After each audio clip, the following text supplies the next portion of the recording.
Hello, hello, everyone. Yay. It is Sunday. Happy Sunday. Gotta just be grateful for the little things, honey. Gotta just be grateful for the little things when things just align and do what they supposed to do Mm-hmm. and just ain't no pushback or adversity. It's just flow, Just Right? grateful. Just grateful for that. Happy Sunday, everyone. It is your favorite, most vivacious, Yes. most voluptuous, Yes. most sensuous, Yes. and can't forget, most powerful wine tasting show of all time and all the universe and all history of everything that ever was. And whoever will be. Mm, Okay. talk about it, okay?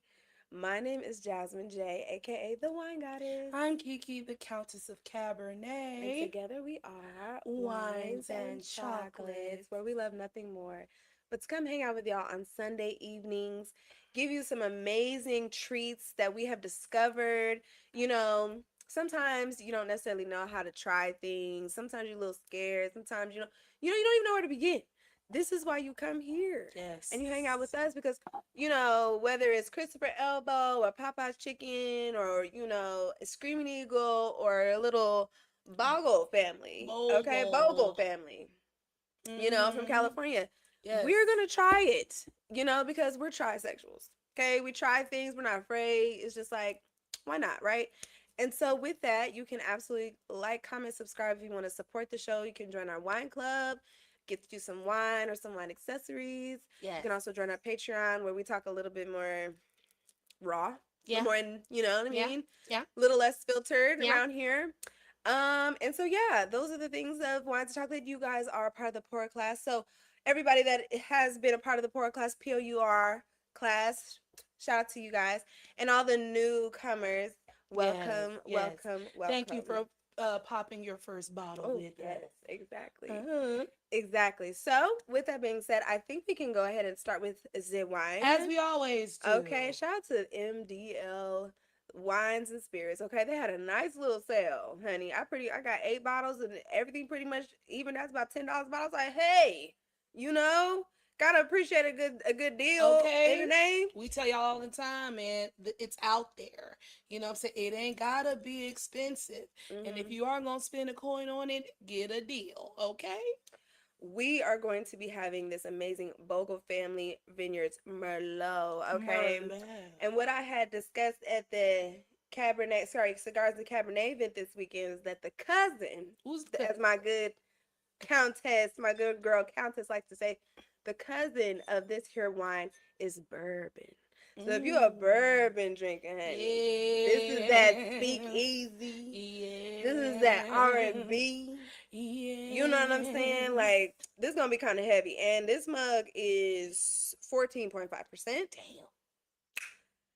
It was about $8.99. Again, I don't know if that's because of the sale or not. But since planting our first vines in 1968, our family remains dedicated to making delicious wines we are proud to share. Please enjoy our expressive, I like that, Merlot, packed with flavors of red cherries, plums, and a hint of mocha. Mocha.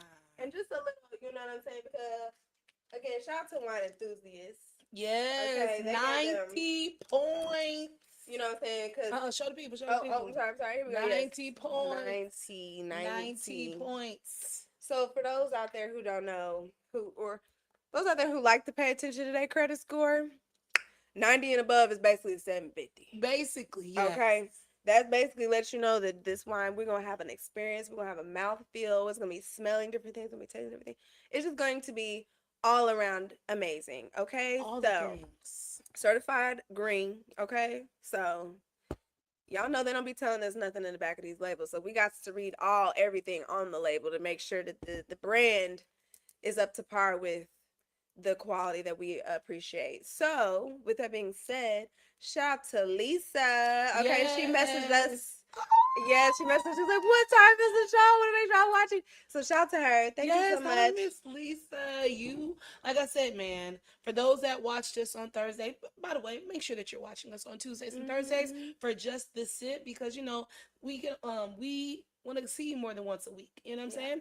But if you were watching on Thursday, then you heard me shout out the ultimate customer service that Miss Lisa provided, man. Like I said, I was late, and because that's how I like to get down.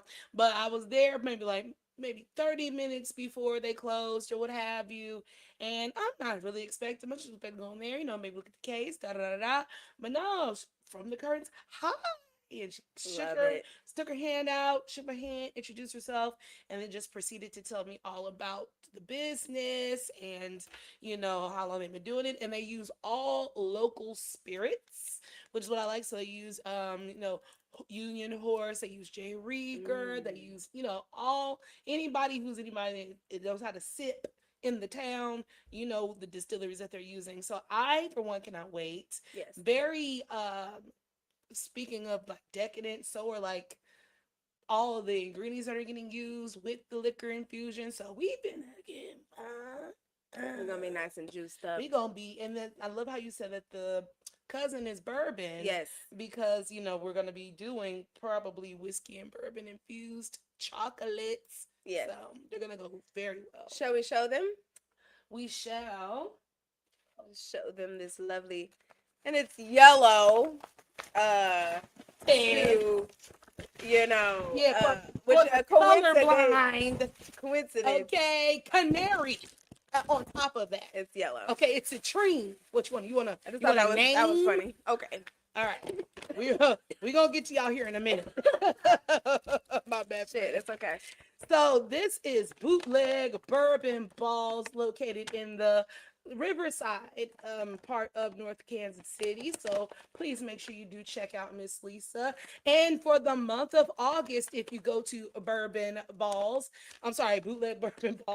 it is free bourbon ball month. So you get one free bourbon ball with your purchase. So make sure you stop by in there, tell them the Wines and Chocolates gal sent you, shake Miss Lisa's hand, make a new friend, and get you a bourbon ball. Let's open this bitch up because I'm ready to drink. I am too, man, because it's a lot going on. It's a lot going on. But it's not as heavy as, thankfully, as it's been the last few shows we did for y'all. Unfortunately, there just was some fuckery going on. So we really just had to take it, and we had to give you that news and all these things. But now, we're gonna keep it fairly light today, very cute today, you know what I'm saying? Especially when we get to our quirks and content. Can't wait to do that. Yes. Now, the first pour. This is the lovely ASMR section.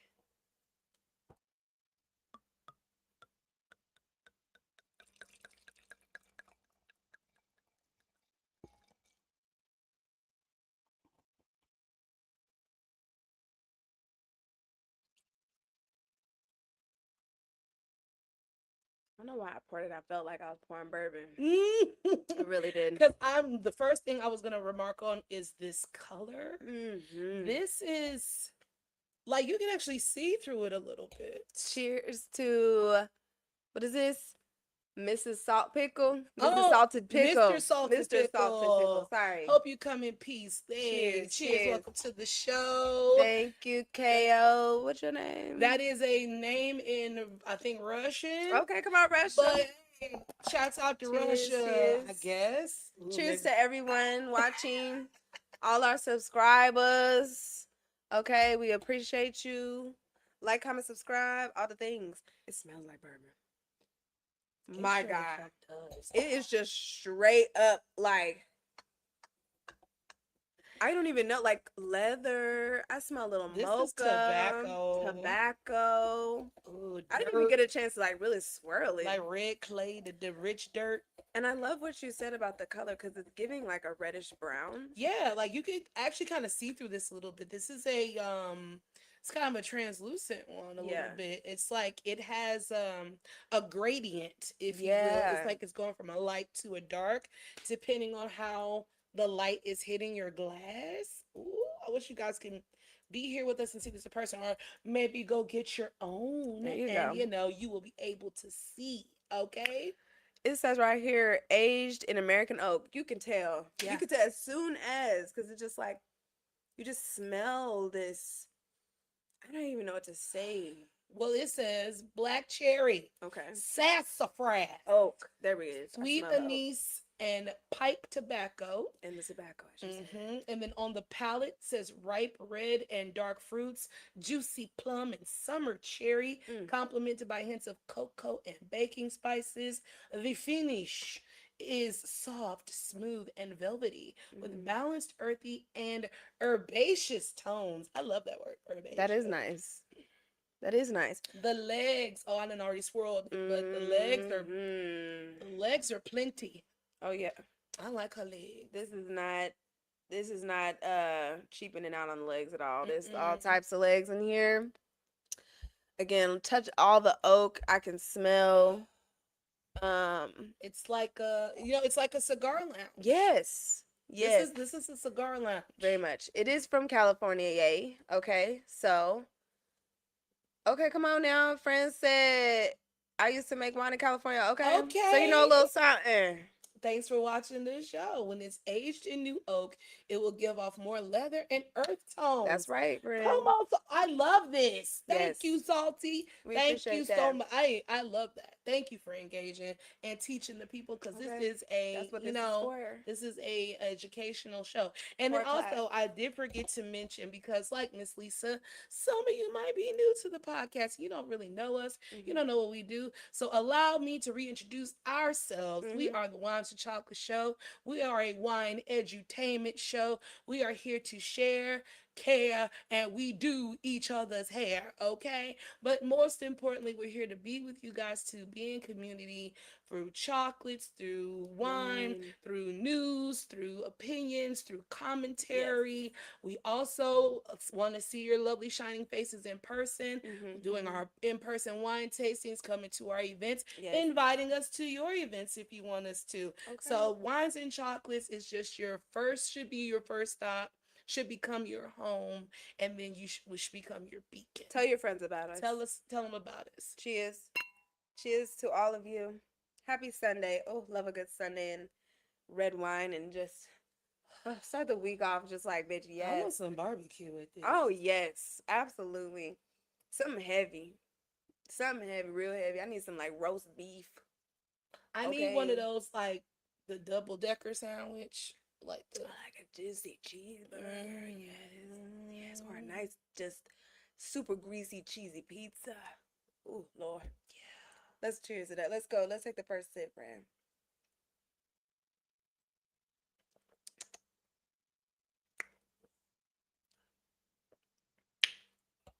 It's so fruity. Yeah. It's so fruity, and it's like literally drinking. It's like eating a spiked cherry.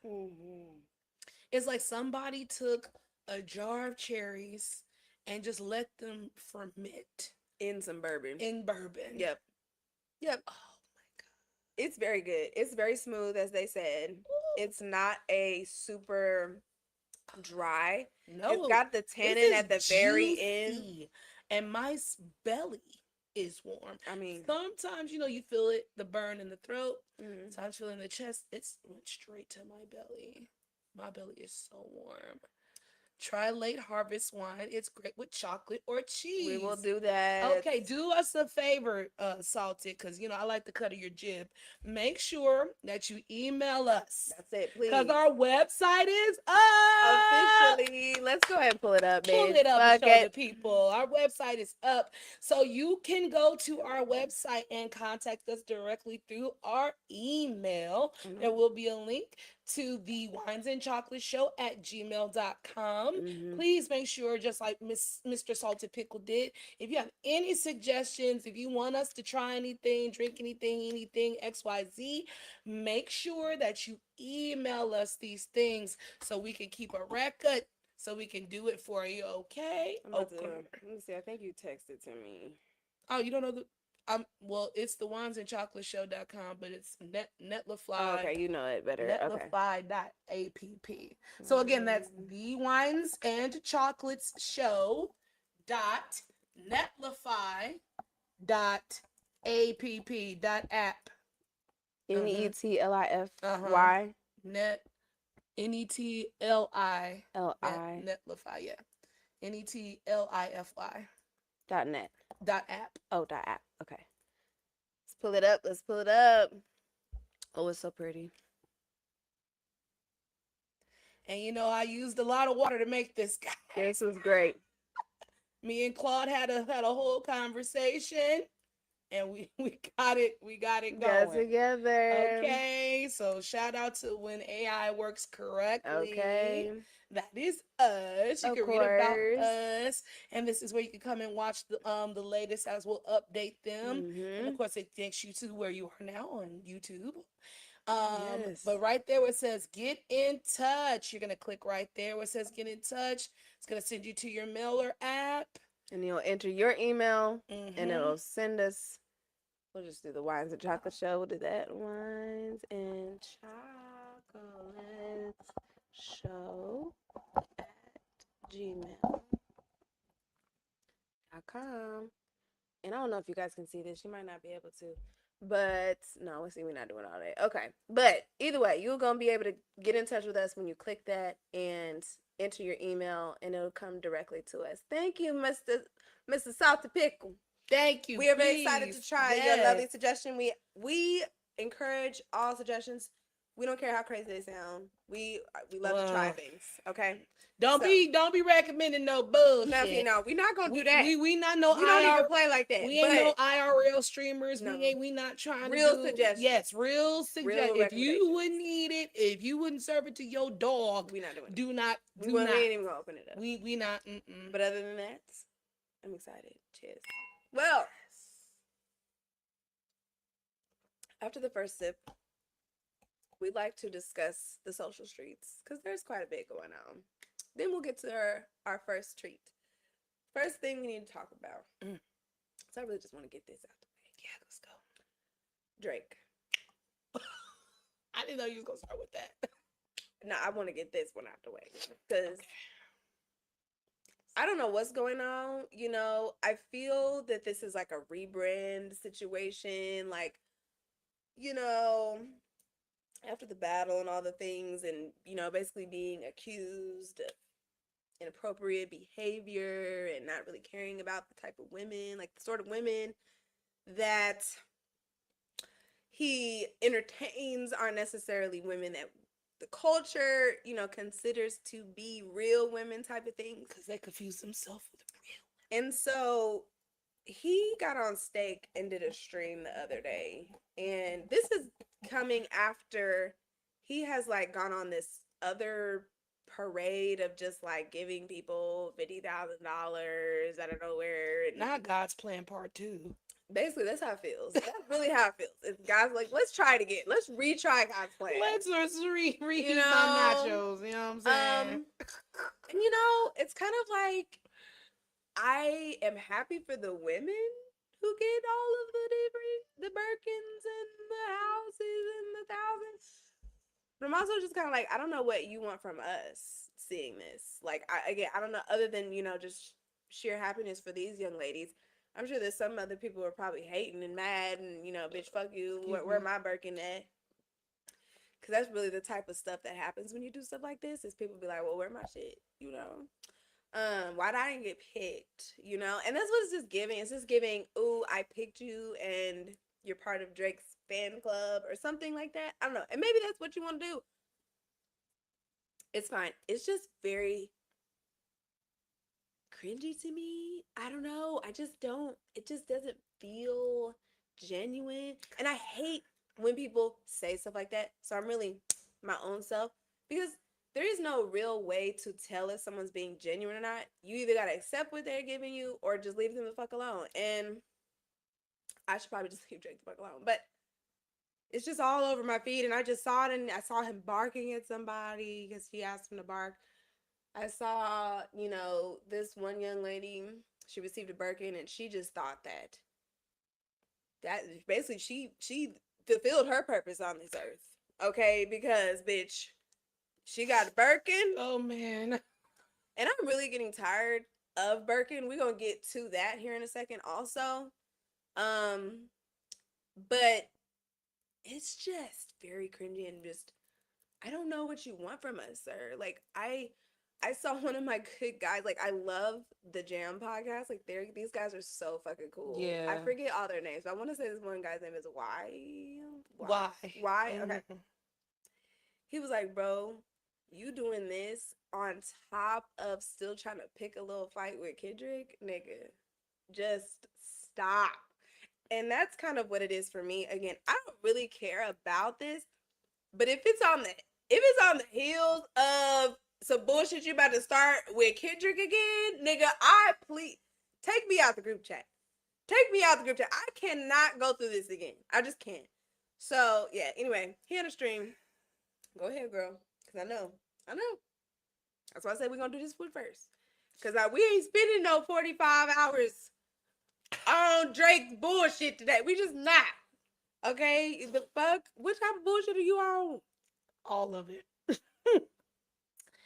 Where do I begin? Okay, let's just start with was it a giveaway or whatever the fuck he was doing? God's plan number 2, like we said, right? Um, I how can I say this? Those women, I mean, I'm not happy for them, nor am I hating on them. I'm very indifferent because, and I'm sorry, it's gonna be misogynistic of me, but they're whores. They're whores. And the easiest way to impress a whore is with things. These women, because from what I understand, one of these women that were receiving things was the motherfucker from No Jumper's wife, the one that liked to get fucked. The porn star that liked to get fucked by the black dude. Yeah. Adam, yeah. Yeah, his wife. What is the purpose of you buying that bitch anything?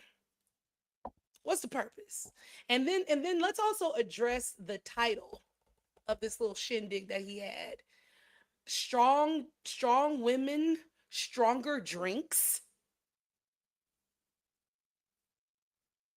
Strong women, stronger drink. All of this shit just smacks of desperation and just real loser energy.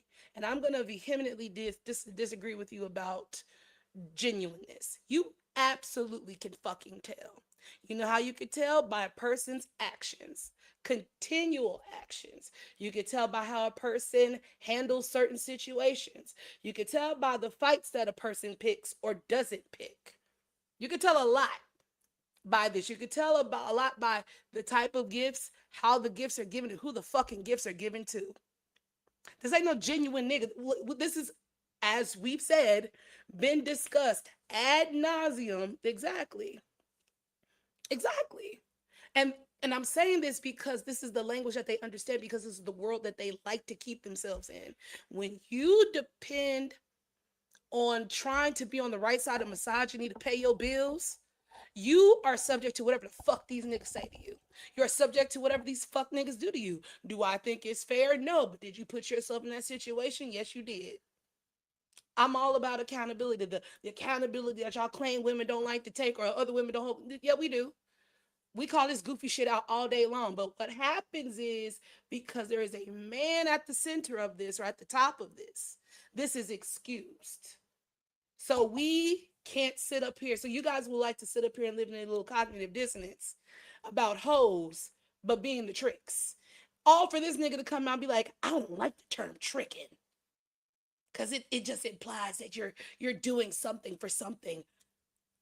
I mean, because you are. If you take one and you add them up, what do you get? Get the fuck out of here, nigga. That's on That's on what that. I mean in terms of the genuineness. That's on that. I can't stand. Just be fucking a piece of shit, because they're gonna take the bag still. Yeah, and that's why I said they're already conditioned, because they already know they're in that type of world, because they are doing that to survive. It's like, I love old movies, and I love and hate simultaneously Gone with the Wind, and we'll get into that on later days.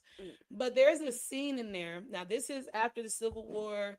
She's about to lose the farm. She out there picking and doing all the things, whatever. Because she didn't want the farm to lapse from her daddy, right? But she knew Rhett had money. She ain't had no money.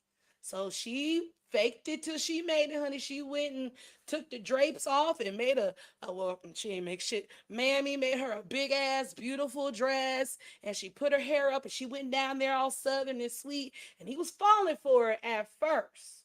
But then he noticed how her hands was dirty. Why your nails dirty? You feel me? And then it just started to fucking unravel. And that bitch had to come clean. She had to come clean.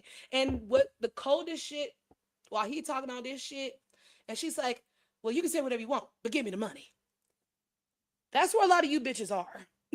You get dressed up, you get into debt with Klarna and Afterpay, buying shit off of Shein and whatever. You're laying on tables, getting pumped up and filled up and sucked out and all these things to entertain niggas because you want money and things. And then when they see what you about, you ain't on shit, then they gonna treat you like shit. And then you want to come out on the internet and come crying to us about shit. So this is a whole 360 garbage bag bullshit from Drake to the bitches. Everything is fucked. The whole thing is fucked. So I don't feel no type of way about that. Drake been a loser. He won't do nothing else. He won't go to therapy. He won't get off the internet. He won't eat, pray, love. He won't do the things that are necessary for him to actually be able to move on. The reason why we have to keep talking about this shit is because you so fucking goofy and dumb and lame. You keep putting yourself into these fucking positions to where niggas gotta talk down about you. Because this is stupid. On top of the fact that now you out here fucking shaking up bees nest and hornets nest out here with YG. You're putting yourself into like gang shit. Like people won't come and see you about that. And now the game out here basically trying to soft launch his diss to Kendrick Lamar over this shit. Like, bitch, you are messy. You are a messy bitch, and everything around you. Fuck Rock Nation. OVO, you will crumble. OVO, bitch, you will crumble, and we gonna throw something on the grill when that shit happen. Game gives me, if he was a woman, he would be sucking dick for Birkins. Like, for real, bro. If he was a woman, he gives me, like, he would be a hoe. Like, a straight up housewife hoe. Like, put up, you know? But anyway. Yeah, Evelyn. Mm-hmm. That's why they get along so well. Mm-hmm. Yeah. Mm-hmm. So, are we ready for our first chocolate? Let's do it. Let's do it. Do it. Do it, do it, do it now. Get good. Suck this chocolate just like you should. Okay. So bootleg bourbon balls, we got the bootleg bourbon balls, we got the bootleg bourbon balls, we got the B bourbon balls. Thank you. You're welcome. We're releasing that on iTunes. Yeah. Look for that. Make sure you download. Triple B. Mm-hmm. You know what I'm saying? Mm-hmm. All right. Forgive me, ladies and gentlemen.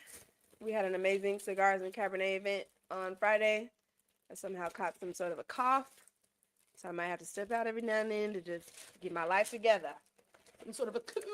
But I'm okay. You know, I don't have a fever. Okay.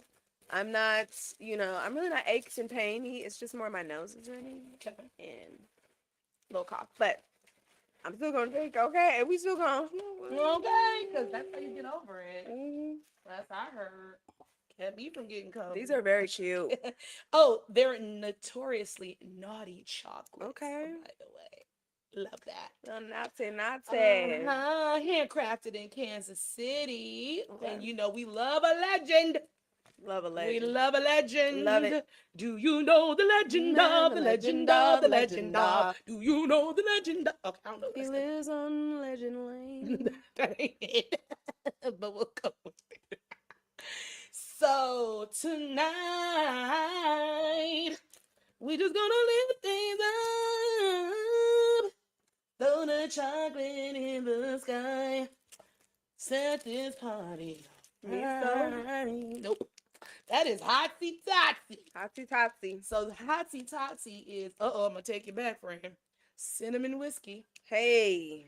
Cinnamon whiskey paired perfectly with couverture dark chocolate and whiskey, rolled in crushed cinnamon imperials, sweet and sassy. Love it.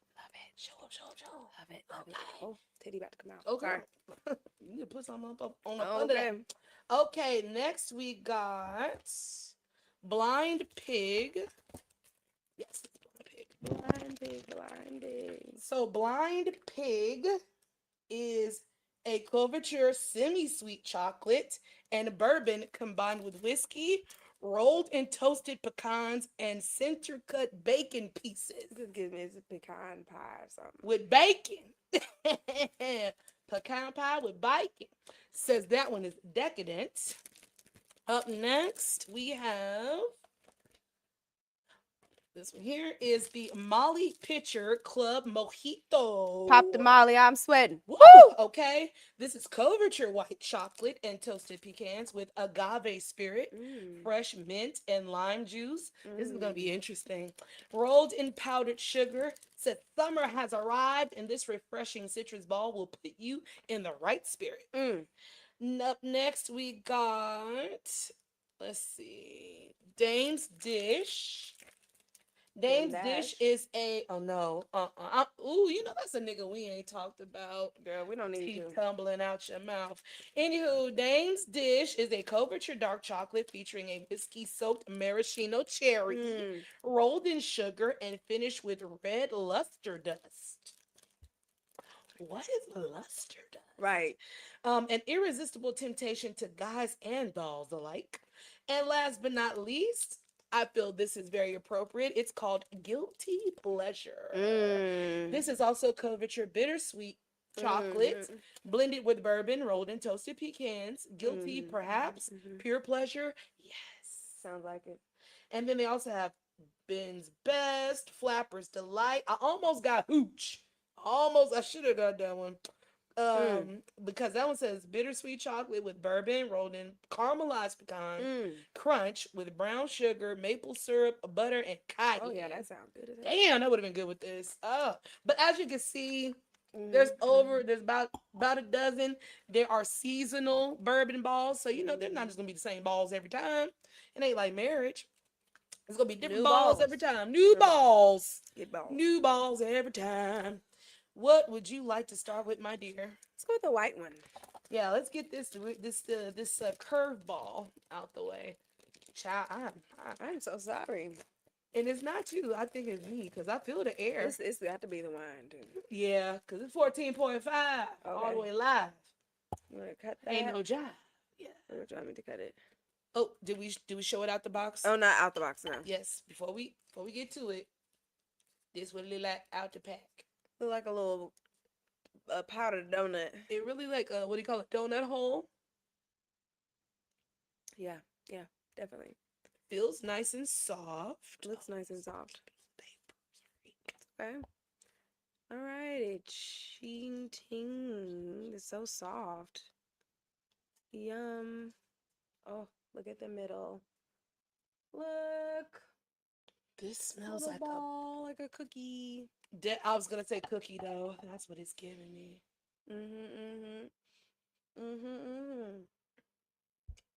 That is rich. Let's do it. Let's go.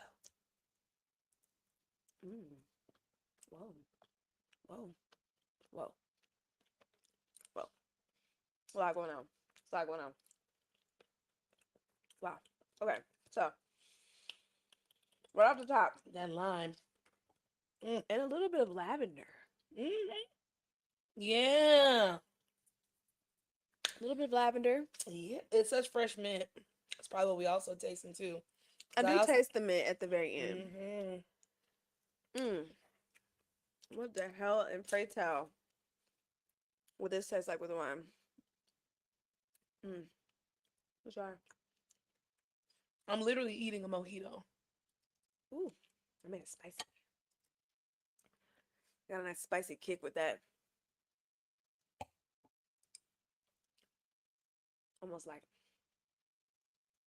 It did me like a horseradish kind of went up my nose. it's like a little bit of a finish of Robitussin.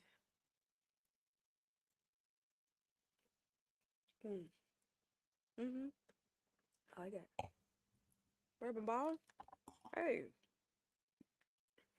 Now, Wow. I don't have as much spice when I let it marinate Mm. because that my tip is always don't eat the whole piece. Mm-hmm. Leave some on your tongue. Mm-hmm. That way, when you sip it, you go just kind of Get the whole. mouthwash it together a little bit, Mm-hmm. and then you can really because that mint.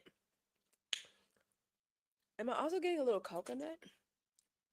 Oh, it's a mojito, so I'm gonna say yeah. Okay. Okay. Mm, mm, mm, mm. Mm-hmm. That was nice.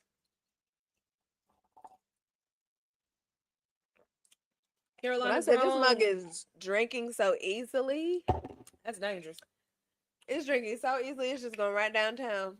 Okay? That's what I'm saying. It ain't burning no more. I'm used to Going it now. down, down, Carolina, we're down. doing good. We're having a great day. It's always a great day here at the Wine and Chocolate Show on every Sunday. I hope you just followed us. Make sure that you're here with us next Sunday, okay? Be here, be square. Okay. The next topic we have. Mm. Should we get the local news out of the way? Yeah. Let's get the local news out of the way. Because I thought that's what you was going to start with.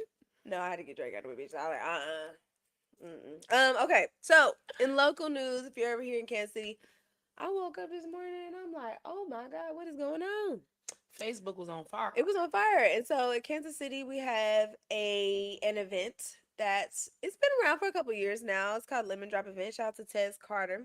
I believe that's the last name. Mm-hmm.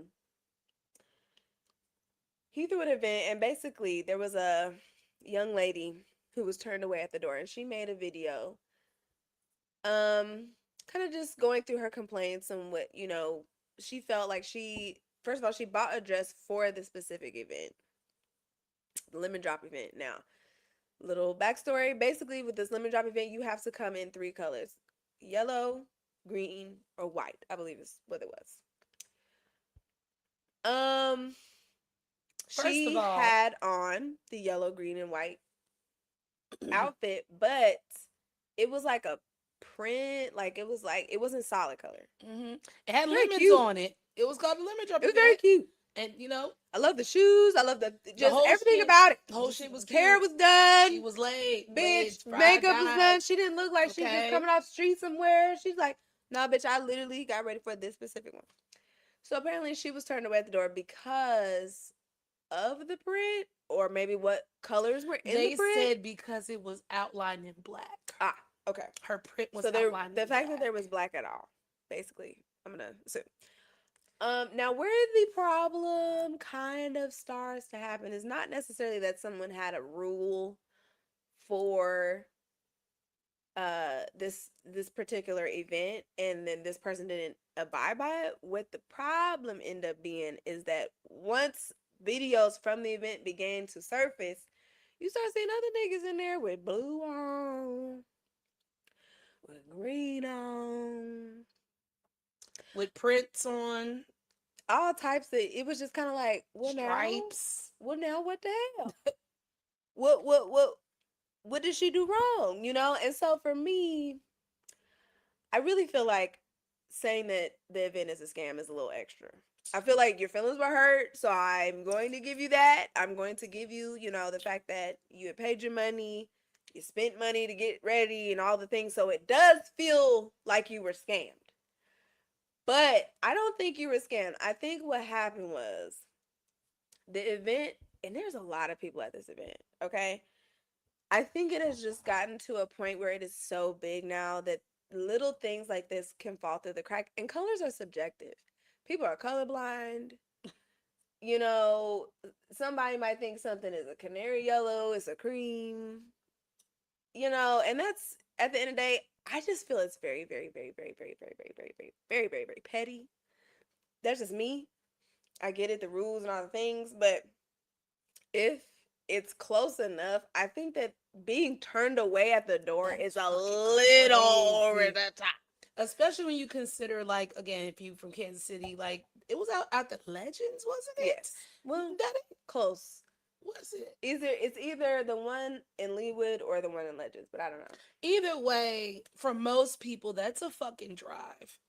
at least 30 Yes. minutes to come out there to this event that Time. they've prepaid for, like Sitting homegirl in said, bought line. outfits for, because so in the quake of the aftermath, people just started, reposting what the criteria was.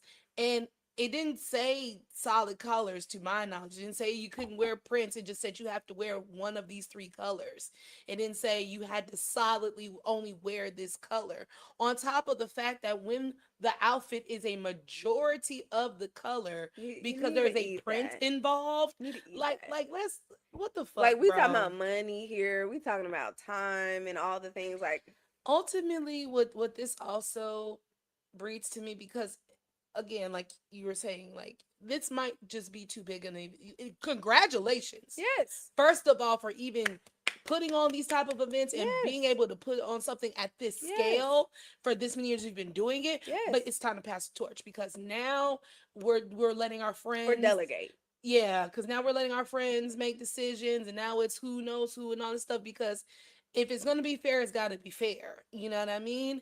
And if you need to get this in the hands of some people that, do Have been doing this for this a at while this and scale and yeah. bigger, And then you know need to people that get with can them yeah. people. Yeah. Because I'll be real with you, this is also giving power trip, in my opinion, as well too, because how you handle a situation afterwards also says a lot about you too. And it was very disappointing to see him basically give a kiss my ass approach to being rightfully criticized about your event and how it was handled. Now everybody that's talking about his head shape and all those things, y'all need to stop. Oh, It's unnecessary at this I point. didn't know it got there. Yeah, people was going crazy. But see, that's the thing about it that you got to know about Black folk. Number one, it is very hard to please us in totality. Mm-hmm. It is very hard in totality to please a bunch You of be people. judging the shit out your shit. I'm talking about they be looking for the things. So if you know that, you have to know there's going to be somebody that has some sort of something to say, right? But as the person who is the face of the event, it is your responsibility to make sure these people have a good time. They paid their money. So, and again, I could see if the bitch got on the video was like in dark blue and was like, I've been scammed. I'm like, okay, girl. But she's close enough to I think close enough is good. She was on. It wasn't even close enough. She was on target. And my thing is, the only reason why I said close enough is because on the flyer it gave like literal examples, and so that's my only little qualm. But back to you saying it's subjective. You It is. literally just thought niggas was gonna show up in green and it yellow shirts needs to say and green and yellow dresses. only solid colors. Like it needs to say that. Like no, for anybody who has been dressing themselves well for the past 25 years of their lives, I ain't nothing in the world, in the black ass world, that we would be like, oh, I'm just gonna show up regular. You know, motherfuckers gonna do the most. They're gonna do the most within the confines of it. I have on the colors. Just because I have a print on my dress does not mean I'm not in the fucking colors. And then also, these colors you chose. You had everybody that look like a motherfucking Sprite can. This is what you wanted? That was the colors you chose? This frat party looking ass shit? That's what you went with? I'm just like, nigga, these colors you're picking need patterns, need prints.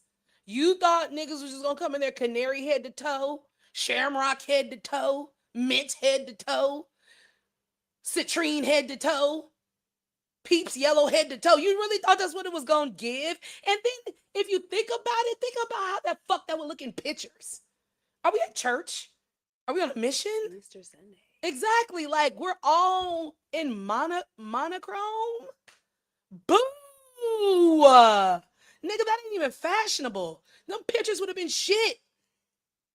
My thing is, I ain't gonna go that far, but my thing is, it is quite literally, in my opinion, a humble honor for people to go out of their way, not only to come to your event and pay for that whole, but to specifically get an outfit for it and be excited and got her man in an outfit and all these things, to, again, things happen. You know what I'm saying? Shit fucking happens. And there is shit that you just really can't control.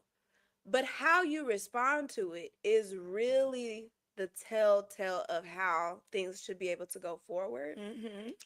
And when you just completely dismiss how people feel and act as though what he said or what she said or whoever said is just completely unnecessary and Yeah. or excuse me, completely out of pocket and fuck you and I don't give a fuck. Okay, now see, now you gonna fuck up the chick. How I would have did it, this is how I would have did it now. I would have said, okay, clearly there was some shit going on, some picking and choosing going on at the door that I couldn't control. Let me holler at this girl on in the messenger. I'm so sorry that, you know, this happened to you, that you experienced this. This is what I was going for, but I see how it got confused. Next time you come in dress code, or the next time you come to my event and you are in dress code, you'll get in free. That's what I would have did. And then we moved the fuck on. But again, to just completely dismiss and act as though that it's just beneath you to even, you know, address it in a proper way or whatever the hell, like that's where really the shit's got fucked up and where people are just, they're gonna pile on and pile on and pile on. Because again, when I say nigga, listen, niggas are under a lot of stress right now. You lucky niggas got money to spend on motherfucking events. Let's be clear about that. That really could have went somewhere the fuck else. That could have went to another establishment, another party. And apparently somebody had called and said there was a bomb threat and things like that. So that's what I'm saying. Now, you got people trying to just completely sabotage your shit. All because of some damn miscommunication. Or some people at the door just wanting to let their little friends in or whatever. I don't know the situation. It just looked like that. And so, shout out to you, Tez. At the end of the day, again, congratulations that you're able to put on an amazing event where there's, you know, people of color having fun and getting together and, you know, all the things. It's clearly getting a little too big just for you to handle. Maybe you need to have a little board or something. You know, go ahead and start that. Or if you already got a board, you need a clean house. You need to retool that board. Yeah, times to restructure. That's what they call it in Americas, in the corporate Americas. Okay. But yeah, black folk, calm down. Cause talking about the man head and just again piling on, like y'all know sometimes y'all just really extra. Like now all of a sudden, this motherfucker been going out for 4 years. Now all of a sudden, this is just the worst event in the world, and it's ghetto. Nobody knows where the food at, and where the music. I mean, let that be a lesson to you, though. It only take one time. They tell you that shit in customer service. They tell you that before you hop your ass on the motherfucking phone. It only take one time. A person will tell 10 people about a terrible experience. I probably tell 3 people about a good experience. That's just off top. That's just how business works. You bet you only as good as your last hit. If I had a great time at your last party, I come to this party and this is on some bullshit, you ain't gotta worry about me no more. You know what I'm saying? And honestly, it's just high time out for, not saying this is you, Tess, but it's just high time out for just taking people money and throwing something together. You know, like people are wanting experiences now, like real thought out, detailed experiences, and just be like, oh, willy-nilly about it, like, child, you all right. But they said the food was good. I didn't hear that. They said the food was excellent. So I mean, and really, that's half the battle. Okay, because if that food was fucked up, oh, child, on top of y'all doing shit, bitch, you can hang it up, baby. They would have set that bitch on fire. Sure enough. So, you know, delegate. That's all. I think that's it. Delegate and just apologize. I mean, what is just a little I'm sorry gonna do? That's really my thing. Again, not really to you, Tez, kind of to you, but not really. It's more like just people in general. It's like apologizing is like, bitch, you think your teeth about to fall out? Kryptonite for some folks. Like you feel like your skin's about to fall off? Like your hair and everything? Like it's just gonna be a bald bitch after you apologize? Girl, just apologize and just move on. I'm so sorry that this happened. And then that's it. What the fuck else can somebody say after that? And that's why I don't have no sympathy for people talking shit about him, because it's like LaRussell.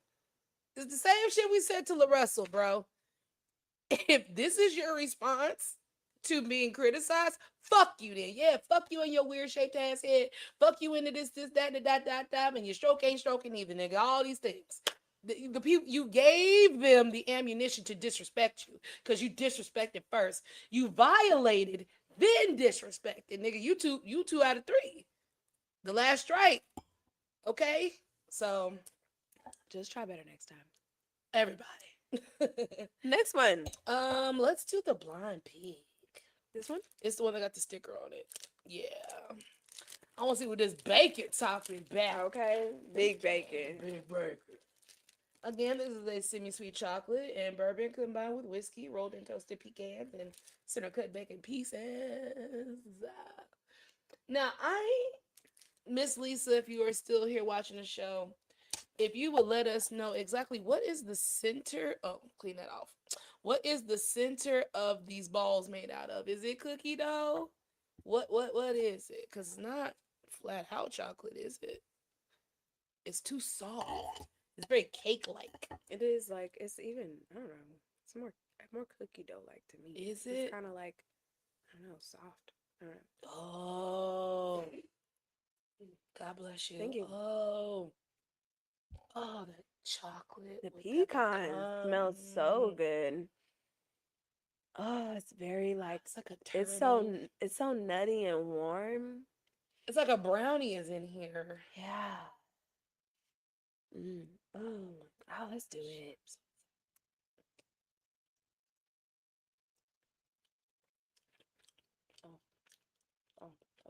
Oh yeah. Oh yeah. I could eat these all by itself. I don't taste no bacon, but the pecan. Woo! I don't have the bacon because it's my teeth. The pecan. You taste that? There it is. You taste bacon? Oh. Once you get to the chocolate and the nuts, that stuff you chewing on, and that's the bacon. Ooh, that made it very tannic. Still good. But tannic. Until now when I come around. Ain't do it for me. No?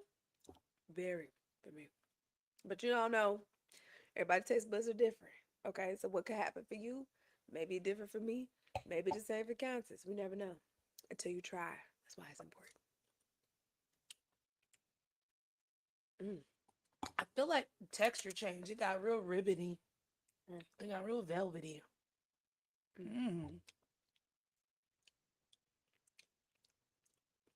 Cocoa. I like the residual bacon. Tastes like. So I don't get the bacon up front. I get it at the end because the bacon is the last. Okay. Is the last thing left that you're chewing. I had to dig more into my piece.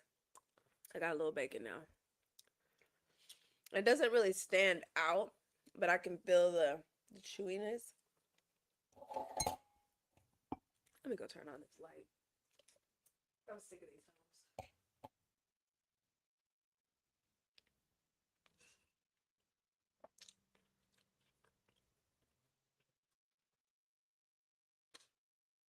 Yeah, I feel like the nuts take away the tannins for me.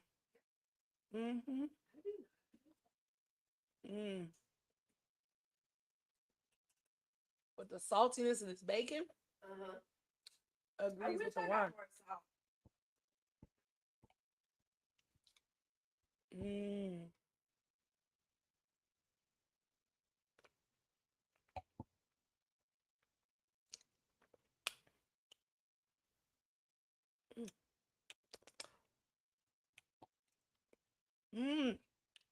Well, I enjoyed that.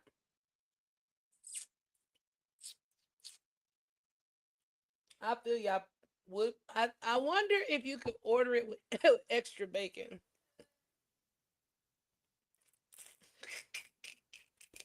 Like, I need extra bacon on that blind pig. Ooh, wee. I cannot wait for the after show with this wine, bro. Okay. We have more shit. Hopefully. Oh, we will. I'm being real cute. So, Real cute. What else? speaking of Birkin, Hermes. Okay. Hermes. Hermes. It's a mess. Okay. We just had to find out that our fave, Savannah James, was subject to rude behavior, Racial profiling. Let's just call that what that is. at the Hermes store. I believe they were in Paris. Mm-hmm. At the where Hermes is from. At the store. Mm-hmm. And apparently, she was looking at a bag. No signs anywhere to say, "Don't touch, don't pick me up," no none of that. Which, quite frankly, bitch, even if it was, if Savannah Jane walk in the store,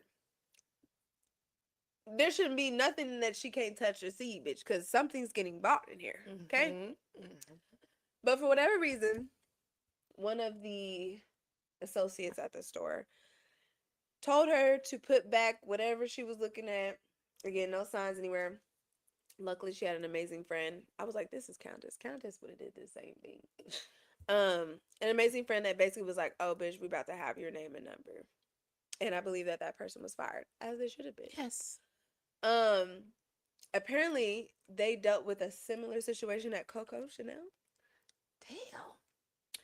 Damn.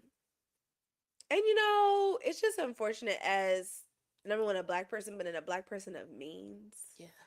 To still have to deal with shenanigans and foolery and disrespect and why, quite frankly, I wish I would stop shopping there. Thank you. I really, really, really wish y'all would stop black ass shopping there. I wish I could stop seeing Cardi talking about Birkins. I wish I could stop seeing Drake talking about Birkins. I wish I could stop going on motherfucking, what I be watching? Real Housewives of Atlanta and motherfuckers got Birkins. I went to a Chris Brown concert one time and this girl had a Birkin. I'm like, why would you bring that in here? It's a status symbol. And that's fine. But again, for me, it's just like, why are we making status symbols out of things that are perpetually trying to keep us down? Like, I feel like y'all do get it, but y'all don't get it. It's like, y'all know we make these brands. Don't y'all? Like, y'all know that. Like, it can't be no way that I know this and I ain't got Never your brand to rub together. But I know. Okay. Bitch, you put 1 and 2 and 3 together, bitch, and it is a trend. Okay, so I just don't understand why we keep shopping at these places and then being confused about how they handle things. Like, that's the only part for me that I'll just give you a little bit, Savannah. I love you. I really do. I love you. But I'm also like, shame, because why are you even there? Like, fuck her mess. It's not even that cute. I'm sorry. Like, whatever. So what the bag is. It's always looked like a brief. I just always imagine. Nobody give a fuck about the belt gold buckle. Is always being carried by like a high-powered lawyer or some shit. Like, that'd be the only reason why I would have one. Like, bitch, I'm about to win this case and stone on you hoes. Like, I just feel like that's the only time that's really. One of them looked like a motherfucking, like how people have the bakeries that make shit out of fondant. That's what it looks like. It just looks like a fondant. Is it a purse or is it cake? It's nothing about it that's just like, oh, so extraordinary. And like, it looks like a crayon. Like, people crayon this. Like, it's cute. Like, whatever. Because I know that a lot of these bags that are this big are $75,000. But bitch, who gives a fuck? Fuck these niggas. We don't need to spend no fucking money here. And no, keep your little bitch ass job. I'm gonna make sure niggas know your face. You know what I'm saying? So anyway, that's just for me. I just really wish that we would stop shopping here. Like, Coco Chanel, y'all really tried it with that one. I will let y'all slide just a teens because I do like your bags. I'm not gonna lie. But even then, to just put all that shit to the side, and it's almost a similar parallel situation to the Drake situation where because misogyny is like the top, we just do the most to try to impress shit. That's bullshit. There's no need for us to spend this money with these people or trying to impress them and say, "Oh yeah, we got." Don't even matter. It don't. These people don't even like you. They don't. You're trying to buy people's affection. You're trying to buy people's friendship, acceptance. Except you're trying to buy your way into a social circle The or status. Status. Girl, you already got it. That's that thing. Well, I'm not talking about Savannah now. I'm talking about like people that don't have the means of a Savannah. Yeah. The people that go broke to do shit like this. Because quite frankly, those are the niggas that are the problem, not the niggas who can't afford it. Because you trap yourself into thinking that you aren't anything unless you have this thing, right? And like, you know, God has said, we make the brands. These motherfuckers are only really popping to the general public because so-and-so rapped about it or so-and-so sang about it. Let's be quite clear. And these were times, especially in the early 90s when they were fighting for this. That's why Lil' Kim will always... Lil' Kim and Foxy Brown will always be them girls because they was the first one in Dolce & Gabbana and Coco Chanel and Dior and all these things because these were things that were economically, materially, socially denied to Black people. So when we got the chance, we took it and ran with it. But unfortunately, the Achilles heel of being Black is that you make everything cool and you don't get a fucking thing for it. Yeah. You don't get shit for it. Yeah. Meanwhile, you have every right to buy those things because you've earned that. You know what I'm saying? You want that. Most of these things are very beautiful things. I wanted bags and shoes, all sorts of things. What girl doesn't? These are well-made items made with luxurious textiles and materials and blah blah blah. All the things comes with the card of authenticity. You feel real, official, blah blah. Right? But at what cost? At what cost of you literally paying for the Birkin bag and paying for your identity, your self-respect? You know what I'm saying? That's why I said earlier about the women he gave all that shit to. It doesn't fucking matter that he gave them that. It went to, you casted your pearls before swine. What good does that do? You put lipstick on a pig. What good does that do? You might as well took them Birkins and just went to the top of the CN Tower and just threw them off. Because that would be the fucking equivalent of you giving these women them bags. All these bitches gonna do is probably put that shit up on what's a Poshmark and try to and if they were smart, I'd put that bitch up on Poshmark and turn $1. Because what the fuck a bag gonna do for me? I want the money. Unless the bag had money in it. No. Nigga, I want the money. I would have took it a step further. Cause bitch, I be looking for moments like this where I could just go and get my little pretty woman on. Okay? Well, I could come in the motherfucking store to the bitch that thought she thought she was so fucking smart. Oh, guess what, bitch? Now you get no commission.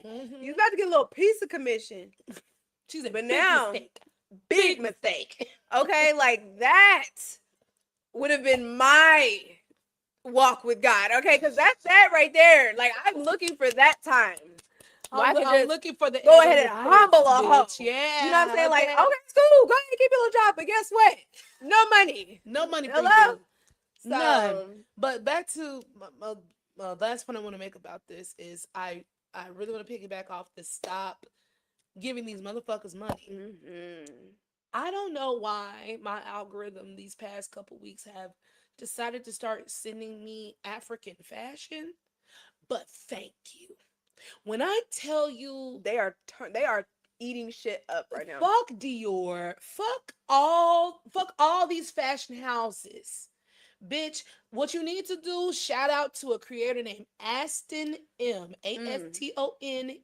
Let's look it up for the people. Go. I see a lot of his stuff on Astonem. Astonem. Yeah, there he is. When I tell you, I am so inspired when I go look at his TikTok, his Instagram. I see a lot of his stuff on YouTube Shorts. That's where I see a lot of his stuff at.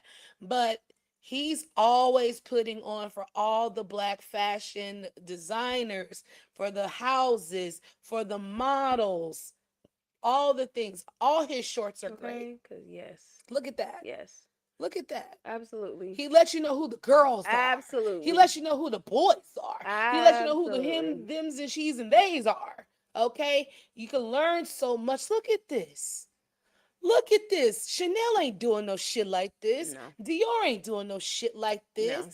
But what they want is the models. Look at that. They want to put Ooh, them. that's sexy. But they want to take a young woman like that and put her on a one way and just drape her in a bunch of European fabrics. Nah, baby. You got to come to the Look at these motherland. queens. You just Look at look this like a shit. queen. Look at this. Down. You know what I'm saying? Ooh. Because this diaspora war is bullshit. We need to tap in with each other. We do. Look at that. I love that. Look at the That's so fringe. cute. Look at this shit. So cute. There are too many black our creators. girl in here. Our girl. Olandria. She know. Look at that. She Look know. at that. Bitch, fucking goddess. Holy. Kelly Bitch, now you didn't win. Now you really won. Yeah, see. But yeah, like Woo. you have to retool your algorithm. Yeah. Because I was blessed, okay? I was blessed he came by my algorithms. I wouldn't know nothing about this man. But I clicked on it, and I have been blessed ever since with just black fashion. Get into these houses. Stop giving these folks money. Please. They don't need any more exposure They from really us. don't. We need to start exposing ourselves in the best way possible, okay? And speaking of, since we're talking about fashion, I heard you hoes was hating on Law Roach. For what? For being fucking Law Roach. For dressing Girl, the please. shit out of Zendaya. Girl, please. Because, you know, we have to address the racism that's in the fashion industry. This is a man who had a muse that didn't nobody want to dress. Wasn't nobody trying to dress Zendaya. Came out Trying eating bitches up. Okay, and what he did, he took his own money because he made his own relationships with these fashion houses and with these people that pick and pull pieces.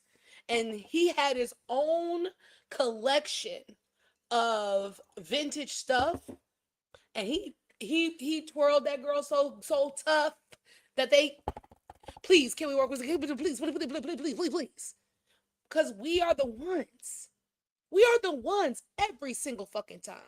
Don't let these fucking fashion houses get you confused by trying to throw you a little dress so you can give them motherfuckers some clout. Because that's what it's about. Talk about it, bitch. They want you to wear their shit because they know that you will give them some eyeballs. Because that skinny, pasty girl with the red hair couldn't do it. They need that chocolate to do it. They need that mocha to Who is do the it. girl with the red hair? No, I'm just being facetious. I'm like, bitch, who, Wendy? Wendy from Wendy? Yeah, her frosty ass. All them, okay? So, from the hair to the makeup to the outfits to you constantly shaving the African girls bald. You think we don't know what the fuck you doing? We know what the fuck y'all doing. And let this finally take the permeate, veil off. Take the veil get off. in your brain. No more. And unless black hands sewed what the fuck you got on, stop wearing it. And even then, unless black hands sewed what the fuck got on, and they got credit for it. Okay, and they, for sure that they're getting money for it. That's what I'm saying. Just go to Africa because the girls get their credit. Right, because at this point, this is too confusing. Again, this whole wanna be in the circle of bullshit. Like, who gives a fuck about this? Honestly, you are Savannah motherfucking James. And I don't even think it's really that. Like, she knows who she is. It's just, I think, in the good. Well, this is where the girls shop. In that top tier, this is where the girls shop. But I'm saying, like, because they do it so regularly, that's why it's jarring. Because in the good year of 2026, bitch, why are you still on this type of time? Like, y'all remember in Selena when she went to go to the Grammys, and her and her friend, they went to the store to go try to dress on, and that chew-faced white bitch came from around the corner talking about, oh, you can't afford it. You can afford that. We have much cheaper options. Bitch, I ain't asked for no deals. I ain't asked for the sale rack, bitch. You wasn't looking at clearance. If I wanted, don't you think I'd be over there in the fucking corner at clearance if that's what I was looking for, bitch? So it's just kind of like, I understand Savannah and her friend really being thrown because this is regular for them. Yeah. They probably have just regular experiences. And then also, two things. One, either white people know who you are or they don't know who you are, and you'll still get the same result because they never respected you as a person. So this is a person that may have known who the fuck she was. I'm sure they did. Didn't care. Mm-mm. This is a person that may not have known who the fuck she was. Still didn't care. The result would have been the same. Whether it was Savannah in there, whether it was me in there, whether it was you in there, because it's just profiling. Yeah. It's just fucking profiling. Damn shame. You know what I mean? And this person, and honestly, over there in Europe, this thing is very common because we've talked a multitude of times about diaspora Black people's experiences in these other countries. Mm-hmm. Whereas, Black Americans, we can't help it. We got that good American audacity where we wish a nigga would. We really do. I'm telling you, because when I say I never have the experience, like, I be wanting to have my little pretty woman experience, my little Selena experience, because, like, bitch, yeah, we got to humble you today. Mm-hmm. What? I'm looking for it. It never happens. So when you're over there, of course they all think we come from we the all continent. from, right. But it's something about when they find out you're Black American. They're I like, don't know. oh, they see the dollar? Yeah, but even then, it's just kind of like, let's take your money, but watch my Right, but we hand." don't really, yeah. Nah, if you don't want to feel that way, go into a shop where you don't see nothing but Black faces. And that's really my thing. Or Like, multicultural faces. Can we go where we are celebrated? Because we will quite literally have the same motherfucking effect. And maybe even a little bit more so. Like, we'll because of the fact that we are so pushed down in fashion and things like that, people might just do a little bit extra to make sure. All they do is steal. You might as well just go to the source. Make up that new thing that white people want to steal. That's literally our job. We are here to make up new things at this point that certain white people want to steal. Like that's really what it is, man. Stop shopping at Hermes. Stop shopping at Coco. Stop shopping at what's another one? Any of the big fashion houses, Dior, all them shit. Especially the European ones. Just stop. And I love YSL. Just stop. This is me. I love YSL too. I love YSL. Very cute. Fuck y'all. But fuck it. Not based off of what I've seen. Because quite frankly, it ain't what you put on the clothes. The clothes don't put on you. Okay? Yeah. So if we could just go back to those fundamentals, and that's really my thing. I'm tired of everybody looking like everybody. Can we have a little bit of uniqueness? Can we have a little bit of standing out and, just something? I'm tired. I'm tired of hearing the word Birkin. Honestly, when I first heard it, I was just like, this is such a strange, who gives a fuck, Birkin? Because it really is based off of Sex in the City, because that's really where it started. Yeah, and Manolo became like hot. Yeah, hot like shit, those were those two designers specifically. Yeah, old they ass pretty much to Sex in the City, so that the layman knows you. Rich people been knowing you. You motherfuckers been in business since the fucking 1700s. Okay, they been knowing you. But again, in order to get new eyeballs on you, the Negroes had to come outside and uphold luxury that we were denied, only for you to still come out on top and for us to still get a kick in the ass. Fuck y'all. And please stop. I know y'all not going to stop, but I'm going to ask.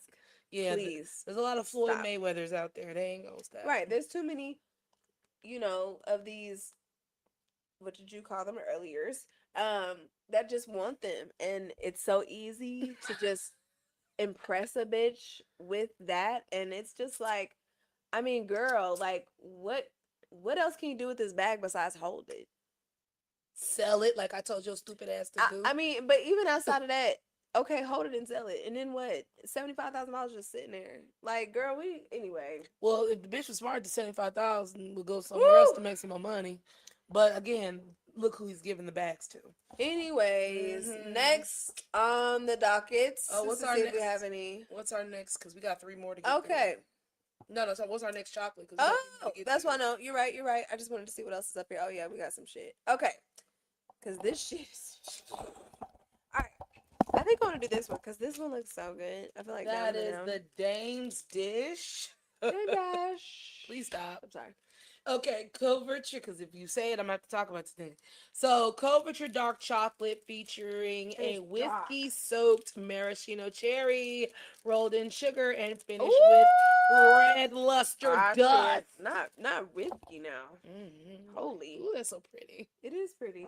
It's pretty slippery.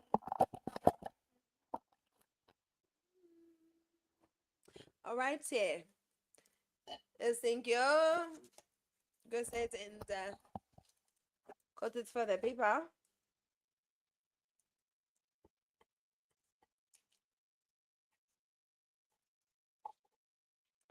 All right, the cherry did cut. I was a little worried about that. Look at that.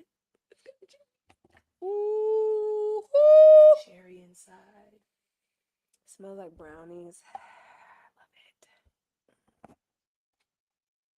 it. Exciting. Smells like a Tootsie Pop. Ready? Yes. Oh, yeah. Oh my god, the sugar. Oh, oh. What's my favorite one? This is my favorite one. Took the words right out of my mouth. I said, "It's so fun. This is fun as fuck to eat." Oh my god, the bourbon at the end. Oh, it just got a little heat. I like it. Oh, I feel like the wood is gonna come out. Hey, give me some more. I just had me. I just go ahead and just dip all of it.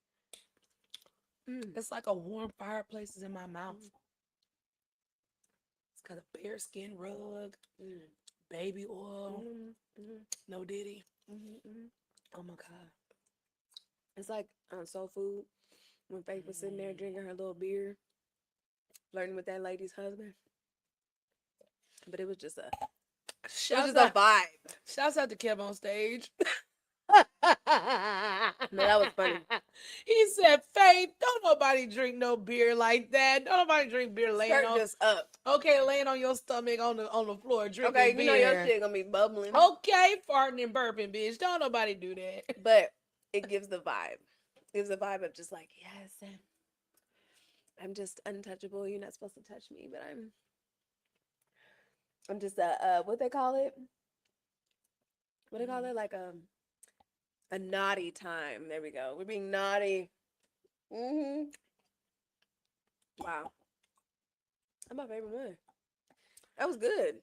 I love the sugar on the outside. I want to do that again. Run it back, Turbo. For real. That was delicious. Cherry on cherry violence. Okay. It's giving cherry. Wow. It's giving oak. Wow. It's giving. I'm just so warm right now. Sugar. It's like I really ate helps. It's like I ate a good piece of pie or a warm slice of cake. Ooh, like the forest cake. Like chocolate forest cake. Or like one of those molten lava cakes. That feels so good. 14.5. Oh my gosh. The bourbon, you could definitely taste that.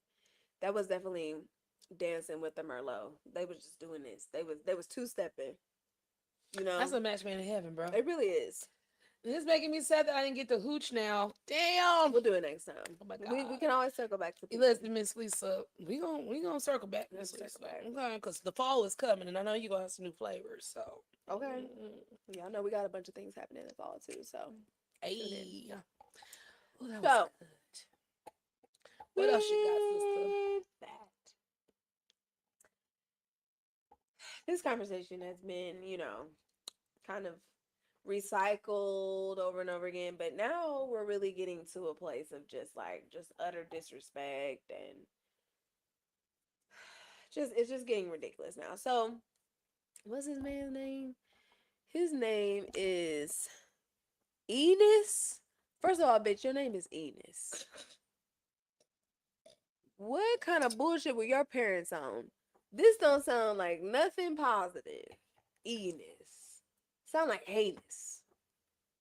Just sounds. Let me show y'all this man. So he's Turkish? And this is my thing. It's similar to when we were discussing on the sip. Turkish American performer, professional basketball player, and human rights activist who played 11 seasons in the National Basketball Association, born in Switzerland to Kurdish parents. He was raised in Turkey and moved to the United States as a teenager. Okay. He basically wants to be entered into the draft for the WNBA. Click on something so we can see why.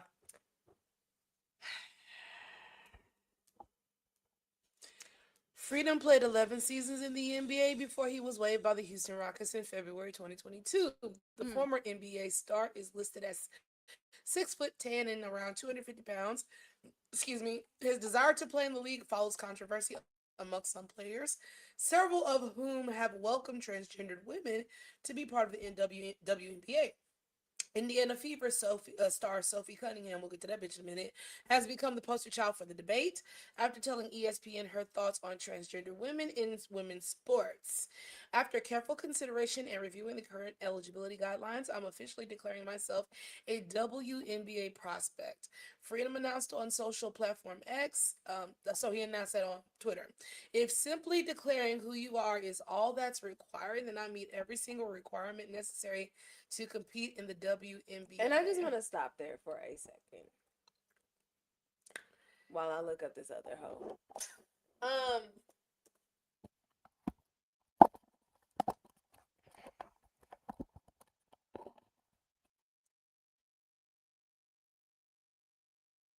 The disrespect. I want to start there. I want to start at the disrespect because while I see the bullshit that's happening here, and I'm just like, okay, it's just a lot for me. So basically, you just feeling like saying that you're a woman, which there are a ton of transgender women. I love them. We talked about this on the set, bitch. This is why I really appreciated what you said when you said that even in the LGBTQ plus community, they don't know what the fuck they're doing. They're trying to make sure that we're, labeling everyone correctly and respecting everyone correctly, and everybody has their pronouns and, be respected. Because that's really what this is all about. That's really what this is all about, is the respect, the acknowledgement, the awareness that it is not just a man's sport. Women are allowed to be professionals in the space of basketball. Now, there's still this back and forth that we're having with the community about who's a woman, who can play, who can't, and da-da-da. And that to me is just such a waste of fucking time. It's a waste of time. We know that transgender women, or I'll say me and you know, real transgender women are women. Okay? We respect y'all as women, call you by your pronouns, we do all the things. But at the end of the day, to be in a biological women's sport or cisgender, whatever the fucking term is, sport, this is where I have a problem. Because it is now completely it's completely not acknowledging a woman in the sport. You are just now completely dismissing that. And it's disrespectful. And if you're not a real transgender woman, you're just a nigga that wants to be in the mix because you haven't been picked by your counterparts. That's some real bitch ass shit. That's some real pussy ass nigga shit. Nigga, get your life. You have all of the motherfucking access and all of the resources and the wherewithal to be in your sport. Why you bring your motherfucking ass up here? Oh, because you feel like it's easier? Disrespect. Oh, because you feel like you'll dominate over there? Disrespect. Because there's a lot of hoes that will show your ass on that motherfucking court that they're not to be played with. So it's just, while I'm all for inclusion and acceptance, I'm 100% for that. I also feel like transgender sports need their own sport. Because it's just so y'all can all be the same and doing the things that you, I don't, the whole, all the other political bullshit that's tied to this, I don't know. But in terms of the sports, bro, I am so sick and tired of y'all taking advantage of, again, dismissing women as a gender or period as a person because you think you just can. Because you declared it. And any woman that fucks with you, have mercy. That bitch in trouble. For real. She in trouble. Because there's no respect for you, there's no regard for you, there's no concern, awareness about you at all. And so that's really it for me. It's just, you know, I hate to say that because I get where there's a little bit of irritation with that or whatever, and like, oh, I'm a real woman, blah. But we still have to consider the fact that you have these hormones and other things that contribute to having like an edge over women who don't have that. And so it's just fucking annoying to get online when you got every the fuck thing else happening online. And some nigga think that just because he said today could change it tomorrow. Ain't no operation been had. Ain't no papers been signed. Ain't no name change. Nigga ain't wearing a wig. Nothing. Just nothing. And you want to come up in our motherfucking face and act like, oh, we just supposed to be cool with this? No. No. So, go ahead, friend, while I go cough this up. Okay. Oh, man. A couple different points. God has touched on one of the main points I wanted to is like, let's be clear. There is less than 2% of people in the world who are actually transgendered. In the world. Not America. Not Texas. Not the East Coast. Not the West Coast. The world. The likelihood of you meeting a trans person is actually relatively small unless you live in very big metropolis areas. And even then, you'll probably see maybe one every few years. Okay? So that's number one. Transgender people are fighting a very long, strenuous, tenuous battle for humanity. They're constantly being told they're not being in restrooms and sports, and they're constantly being told where they're not wanted, where they shouldn't be, where they can't be, all the things, right? So you have a group of people that are fighting to be seen, fighting for humanity, fighting for space. Disrespect. And then here you come. Shitting all over that. Yes, you are lit. And then the thing that you read that this motherfucker's a human rights activist. No, the fuck you not. I'm like, what? There's nothing about this that says human rights activist at all. Nothing. First of all, the fact that you're trampling on trans people automatically negates any type of human rights shit you're doing. On top of the fact that you are also stoking right-wing fears about men in women's sports. I love that you said that you are doing this because of misogyny. You are doing this because you have hit the wall in your own league 11 years. You need to go sit them old ass knees down. You need to go sit them old ass knees down. You ain't got no type of hops no more. You can't compete with men anymore on your side of the sport. and you don't value women or think women are capable people because you let that thought process make you believe, well, I could just come over there, say I'm a woman, and play against other women and beat them mercilessly. Like, that's as far as you thought that shit out. None of this smacks of human rights and smacks of arrogance is really what it is, and fucking foolishness. There's that for me. So then you give credence to people like that bitch Sophie Cunningham. Let's start talking about her.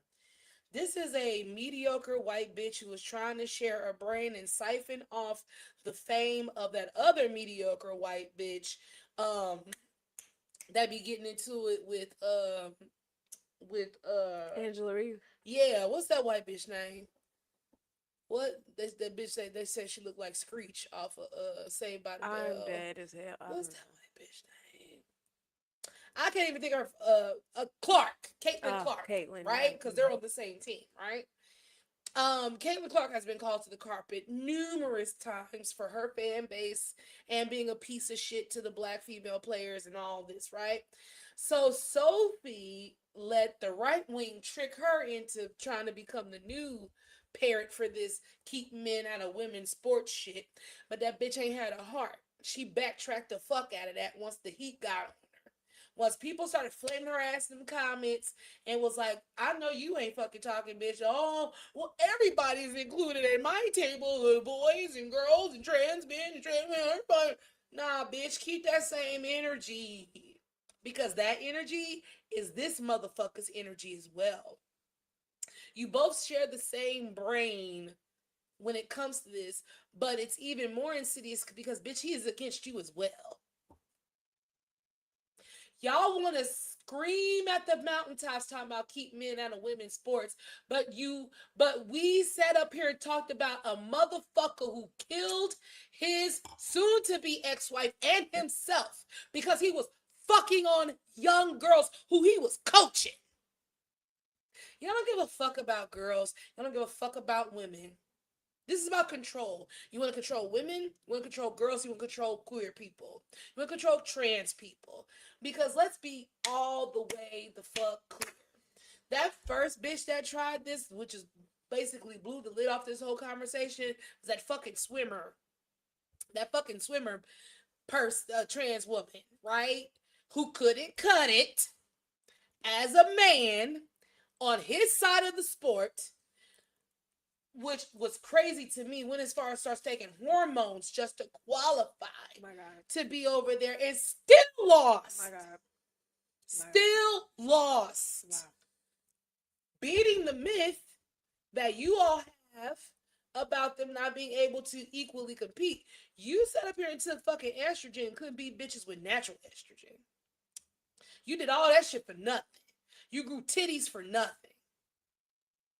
Absolutely not. And this motherfucker won't even go through any procedures. He won't take no hormones. Like you said, motherfucker wouldn't put on a wig. Nothing. The motherfucker won't even put on a skirt, won't shave his legs, won't do shit because he's a fucking man. Because you're not even trying to be one. And that's he's the thing. Stop playing man. with people. Stop playing with people's life. Because he's a man. And then of course, unfortunately, this is a man from another country who I'm quite sure don't value women worth the fuck in the country he's from. At all. Women are fifth class citizens out there. They behind the fucking goats out there. The goats get more fucking respect than the women out there where the fuck you from. So then you getting your back rubbed by this good old American white misogyny, thinking that, oh, well, but joke's on you, Jack. You can't even fucking play.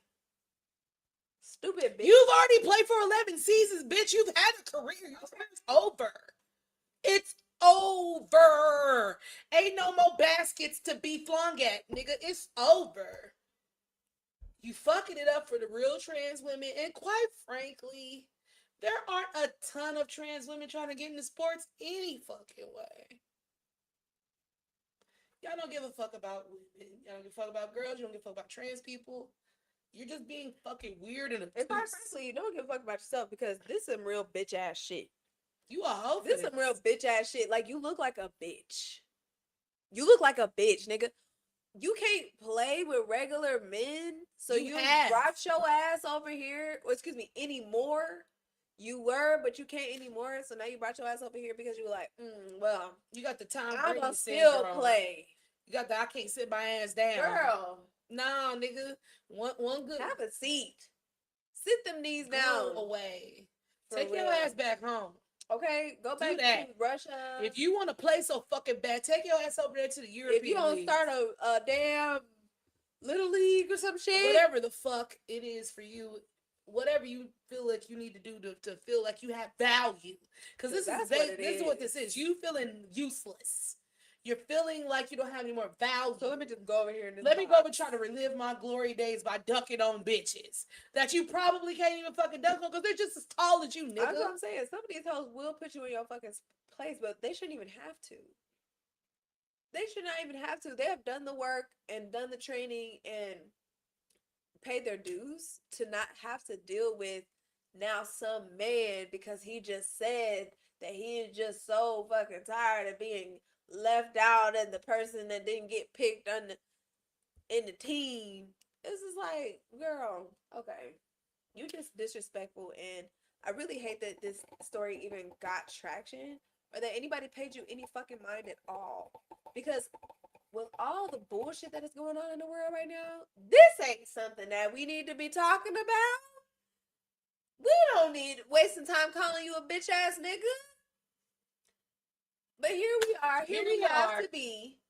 Because you want to bring your ass instead of humanitarian things. Like, I am just so confused on that time. The fact that I don't you even know have where the that came from. gall to say that you are a human rights activist. Please. Doing this fuck shit. No, you're not a human rights activist.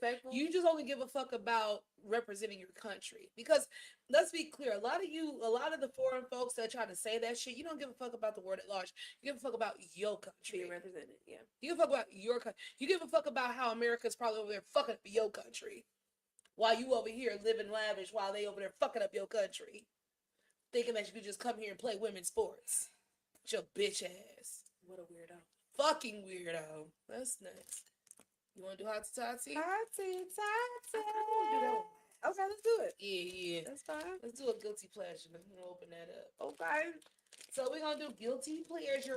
Again, this is the Clover Bittersweet Chocolate. Ooh. Blended with bourbon, rolled in toasted pecan. Nice and close to the cámara.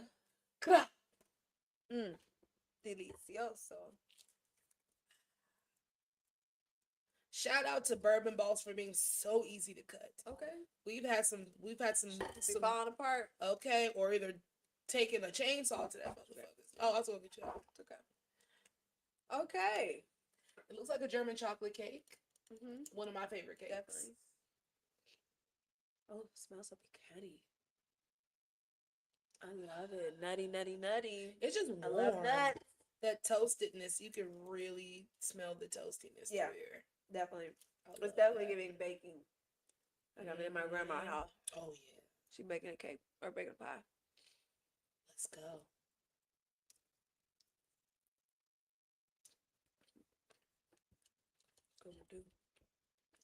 Number two for me.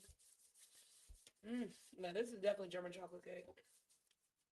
Oh, what is that at the end, bitch? What kind of liquor is that? You're right. Shit. It's bourbon. It's bourbon?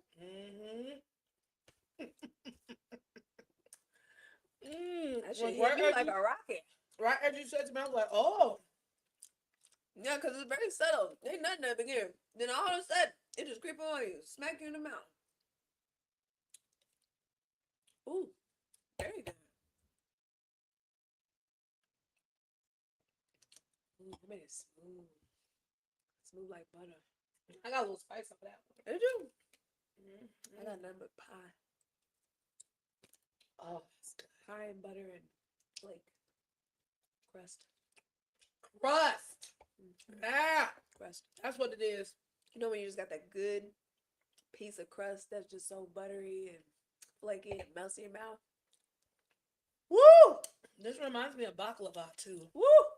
I love baklava. Where's it? What's that one cake that's got the rum cake? Kind of reminds me of rum cake, even though, but the dark rum, not the white one. Number two for me. I like that. So, before we get into course of time, Yes. last piece. Last piece of it. Have mercy. Speaking of have mercy, because that's what it's about. Chloe Bailey. Oh yes. You know, This girl can't do nothing right in y'all eyes. as for folks that have watched the show, you know I've had my criticisms of Chloe. And they're not really criticism. I feel like it's feedback because you like Chloe. I don't dislike the girl. Yeah. I don't dislike her at all. I actually Enjoy her. Yeah, I want her to be bigger. I want her to have as big of a moment as like Zara Larson or whatever the fuck, whatever. But the thing about Chloe, which is so unfortunate, is what I've said from the very beginning. She be doing too much. No, not so much she be doing too much. She is not catering herself to the right audience. Yeah. And she is, and I know this is the curse of being young. Yeah. I know you sexy, and I know you got a badass body, and I know you want to shake it, but that's not the path for everybody. And people can clock that this, even though you might genuinely enjoy what you do, it's just coming off as disingenuous. Coco Jones is having the same problem right now as well, too. Coco Jones, as much as people like her, what she is putting out and the image that she is doing is not doing her no favors because people are like, it's giving corny. And y'all are beautiful, talented women. And we don't want to see y'all give corny because it seems that you are trying to figure out what do the people want instead of giving the people what they should have. Ooh. I like that. Okay? Stop worrying about the fucking comment section. Stop worried about likes and all these other things. And I'm not saying these women specifically are in this wheelhouse. A lot of new youngins fall into the shop. You know what I'm saying? Especially for you two women. You two women were child stars. So it's kind of like you should, out of most people, you should have a better grasp on the business and like how to navigate it or how to position yourself to be in a winning position, right? Yeah. Place yourself in a winning position, right? And it just seems like y'all talking to the label, y'all talking to the team, and everybody's just trying to see what sticks on the wall instead of organically going to a place, developing something and saying, here, this is me. You know, people can tell you're chasing shit. People can tell you're trying to be sexy. People can tell that you're overdoing it. And that is the problem, I feel, where most people, as you said about Tez, use it as an opportunity to start being disrespectful. Whereas we just can't keep it to like actual constructive criticism, right? So all that to say, unfortunately, Chloe got it again on the internet. Now this one, Chloe, I will take up for you because it's some bullshit, okay? This young lady was doing nothing but just simply minding her beautiful black ass business and cosplaying as Storm. Nothing more, nothing less. But somehow, I love that one meme that they created about Twitter and said, like, here's a piece of wood, and like, watch the comment section. People are gonna start arguing about the piece of wood, and like, yep, that's what this gives. Yep. It just gives that. Like, a lot of times y'all really can't stay in there too long. A couple of scrolls, cool, but just staying in there too long, people will argue about any fucking thing, and it don't make no sense. And we know because y'all be commenting on it, and like you really be lurking. Like, even with us, we ain't nowhere near the level you motherfuckers is. But like when I see negative comments, I don't give a fuck about them. No, we don't. I don't know these people. Yeah, they don't know me. You know what I'm saying? Now, granted, you're probably getting it 20 times harder a day. Right. I understand that. Yeah, it is annoying. It is. But you come from the tree of Beyonce. I mean, you really already won. So it's kind of like you gotta take the bad with the good, you know. And I'm like, you see how your fave handles it. She don't say shit. She just pop out and show niggas. That's it. Certified boogeyman. I'm the one to up the score. Okay, like, and that's why her and Kendrick, they understand. They know their greatness. Exactly. And I don't think you ladies really know your greatness. Because of the fact of outside validation. It's hard. It is hard. Because you are like, bitch, I should get the same recognition. I should get the same claps. I should get the same praise. I should get the same. But that is all outside, girl. And you gotta have it on the inside. You do. You got to. Because otherwise you're gonna trap yourself into a situation like this where otherwise you're just minding your black ass business. But people are so used to your shenanigans. I don't want to call it shenanigans, but so used to you performing or trying to portray yourself as something. So when even you do something as innocent as just cosplaying as Storm, people are going to make narratives and build things off of that, and it's not going to be support. So what happened was, and this wasn't even a Storm outfit. I think that really was my issue. It was like a metallic silver type of G-string bikini leotard thing with like a little breastplate action and some big ass silver chunky boots and a long ass Party City tinsel silver wig. Like none of that was actually giving Storm. But niggas just... If you want to be clear, if you want to keep it a buck, it wasn't really even giving. It was just giving like silver fantasy. Yeah. When I seen the pictures, but niggas went to left and said. Match. So next thing you know, niggas making up narratives about, oh, you think, girl, MCU will never cast you as Storm. This like people just started creating a narrative that she basically took that picture to court MCU. So she could play Storm, and then it got into the whole conversation. We're tired of light-skinned Storms. Storm is supposed to be brown-skinned, dark-skinned. I can't believe this bitch thought we don't need another one. They gonna fuck around and give us a Mandela Stenberg, and like just. And I just felt in that moment, I felt really bad for her because I'm like, what the fuck is wrong with y'all, bro? She didn't, and so. Good for Chloe. She finally, she doesn't really clap back a lot, but she finally like really clapped. Like, look at her tweets or whatever. But some girl was just like, you trying to be Storm and you releasing music that don't nobody give a fuck about, da da da da. And the first line was in all caps, talking about you unemployed hoe. Ooh. And then, yeah. God bless. God bless. Okay, let's see. Chloe. Oh, I already said that. Tweak.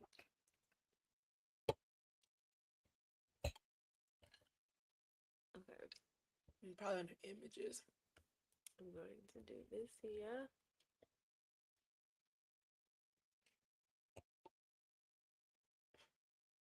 Okay. Images. Okay. Oh, no, this ain't the one. No? Because it's in caps. Oh, there it is. This one. So this person said, all your flop ass do is respond to people on here. Go sell some records, ho. It says, go to hell, jobless ho, and show your face. I already know it's ugly because if it was cute, it would have been a scary ass. And I was like, good for you, Chloe. Okay? Because people get very comfortable. People get very comfortable. Talking shit. Being very disrespectful to you. And I know you've been doing your big one. You've been letting it ride and all these things. But this particular instance was very necessary because, bitch, that's not even what was going down. That's not even what's going down. I just was playing dress up. Goddamn. See, look at that. That outfit wasn't giving Storm at all. No, it wasn't. No. It was giving Carnival, maybe. Yeah, for real. But it wasn't giving Storm. So, like, the fact that y'all are making up this narrative about she did that to try to get the eyes on her for the MCU and all this shit, it's just like, Y'all a just was goddamn- really taking any chance you got to be disrespectful to her. You know what I'm saying? But also, Chloe, I hate to tell you, you did build this. You did build this, but now you learned that you built this shit, and now you must defend it. And defend it you shall, girl. So yeah, I just wanted to bring that up because that just was such nigga news of the day, just left field. What are we doing? Niggas just get mad about anything, John. Swear to God. What are we doing? What are we doing? What are we doing? All right. Okay, well I'll tell you what we doing. Final. We doing that. The final hottie tot. Check it out. Shout out again to Bourbon Balls. Bootleg Bourbon Balls. Bootleg Bourbon Balls. Mm-hmm. Super love this, Lisa. Thank you so much for these. Cinnamon whiskey, Let's dark do it. chocolate, rolled in crushed cinnamon imperials. Imperial. Kind of looks like a red hot. Yeah. Mm-hmm. It's got red hot candy or something. Yes. Cinnamon imperials, whatever those are. Yeah. I don't know what imperial is, but I'm finna find it. Smells good. Smells like cinnamon. Smells like Christmas. I think it's just freshening my breath. Just right. Okay. It literally was like went through the mouth. What's the one cinnamon toothbrush? Oh, toothpaste. Yeah, toothpaste. Is it? Damn. It ain't close. I can't remember. Look it up. Damn. What is cinnamon toothbrush? I fucking hate cinnamon it. Toothpaste. Cinnamon. I know. I keep saying toothbrush, girl. Toothpaste. Oh wow. Really, bitch? Okay. Yeah. Is it Crest? It ain't No. Crest. What the fuck? No, it was a different one. Was it Close Up? No. No way. No, that was He was Crest. No, it was oh Mandela effect.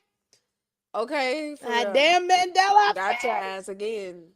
Maybe it was Close Up. I think it's Crest. I think it's Crest. No, Crest had the cinnamon flavor, but like this toothpaste was just strictly cinnamon. I think it might have been Close Up. Well, speaking of getting up close. Closer. All right, let's do it. Oh my God, you can taste the red hot. So you like it. I love that candy too. Those candies, they're so good. I like it. Full disclosure, I'm not a big cinnamon candy person. I am. Hot tamales, Big Red, all of y'all. I fuck with y'all. Now, how's this chocolate? I don't know. But,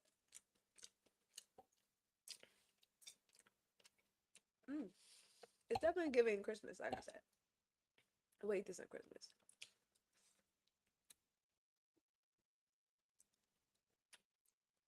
It's a lot. It's and it's spicy. I like it.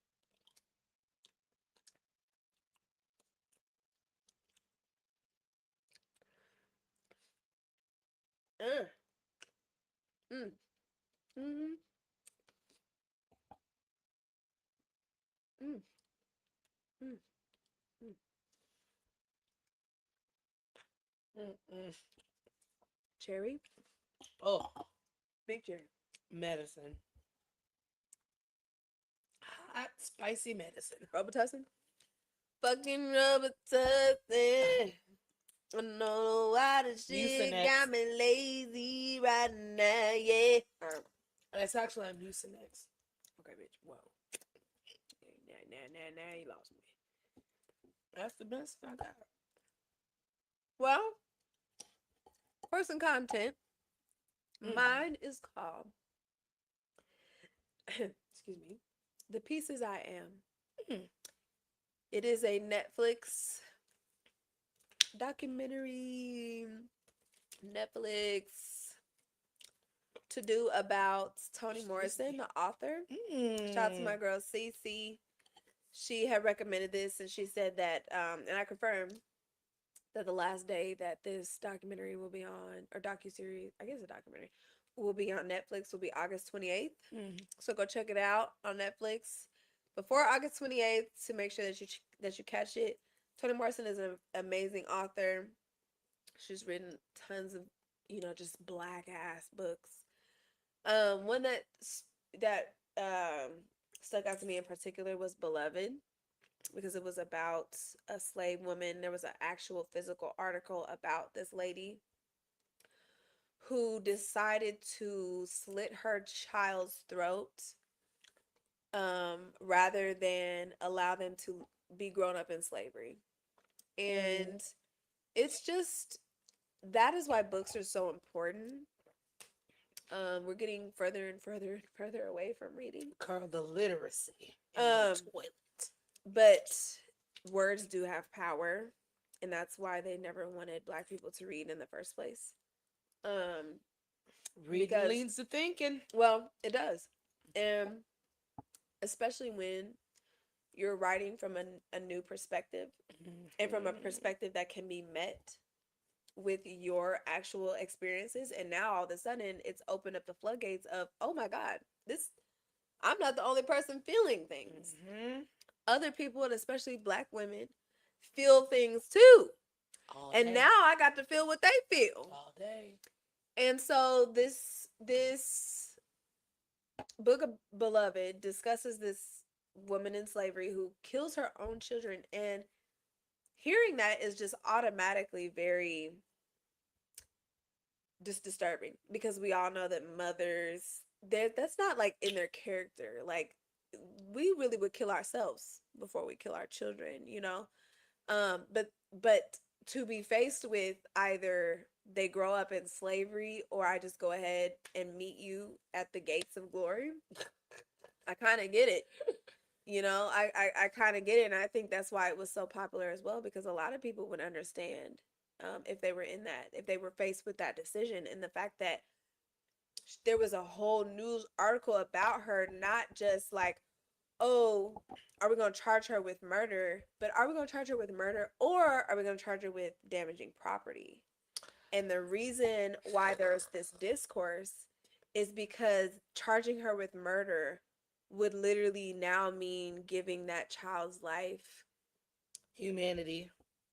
And they don't view us in that way. And so to write a book about it, and then for Oprah to turn around and make a movie about it, it was just so powerful.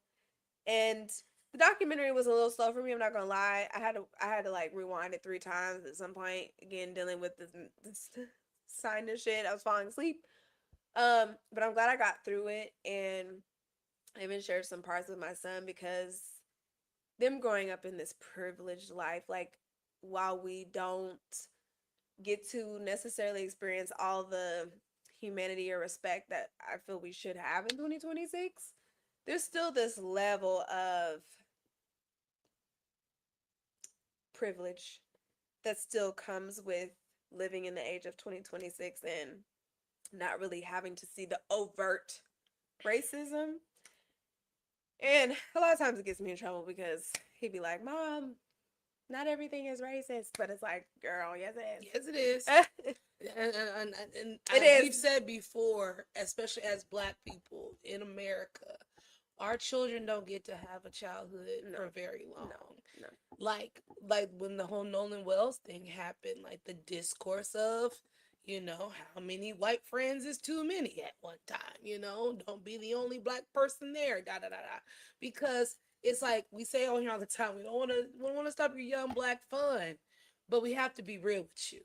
While you innocently and deservedly should go out and just not be having to think about certain shit, we know the truth, and we cannot let you just go out there and have a blind good time. No, because you'll end up dead. Exactly. And I like, so I'll be real with you, I never got into Beloved because like it was also too slow for me. So I never really, and even the movie, I was kind of like, I was lost. But thank you for that breakdown, because now I know like that was the crux of the story. And that's fucking crazy. So as you were sitting here mentioning that. And then shout out to Holly Parton. Thank you for joining the stream. She mentioned that it's a story similar to Nazi Germany that her grandmother told her. And that made me think about the movie Sophie's Choice. Sophie's Choice is basically the Nazi version of what she did. So she had two children and she had to decide which one was going to go to the gas chamber, which one was going to die. Like, which child are you going to keep alive? You know what I'm saying? So it's like when you are faced with these barbaric ass choices. Yeah. You know, and I'll be real with you. This is one of the reasons why I'm not a parent. This is one of the main reasons why I'm not a parent, because I have to be, like, I think I told you before about like relationships, stuff like that. It's not that I don't want them. Right. I know what a relationship entails. Yeah. And I personally, at this juncture in my life, am not strong enough for that. Yeah. I'm just not. I'm not strong enough for knowing for, you know, better or worse, sickness and health. I'm not strong enough for, you know, just dropping everything I got going on and see the back. I'm not that person. Yeah. With a child, ideally, if you're in the right mind, you don't have that choice. Yeah. You got to be ready to lay it down. Yeah. When I think about my mother, as much as we bicker and argue, that my mother would die for me. Yeah. I know my mother would die for me. Yeah. I know she would. Yeah. But would I die for somebody? Mm-hmm. And then, I mean, obviously, because once, you know what I mean, you actually become a mother, then you have this whole different look on life, and it's just like, okay, shit, now, I mean, I must. It's no real, like, you know what I mean, like, this back and forth. It's just like, I gotta go. And to even have to just deal with that sort of mind fuck is just crazy to me. But shout out again to Toni Morrison, who was a Black woman being an author in a time where that was so taboo, and like nobody wanted to read anything that was just strictly about Black voices. And there was a point in the documentary where basically everybody was like, why the fuck she ain't got this award? I forgot what the award was called. It was like some writer's award. What, a Pulitzer? I don't know. Probably. But there's some writer's award, and they're like, why the fuck she ain't got this award? Blah, blah, blah, blah, blah, this, that, and dirt, and this, that, and she should be having. And she said, when she didn't get it, a part of her said, thank you. Because there is a whole generation of Africans or Black people that are like, yes, you're right. We don't need that award. Not only do we not need it, fuck your award. This is what we said earlier about the fashion exactly. Shit. This is the exact same thing. We do not need that shit. We don't.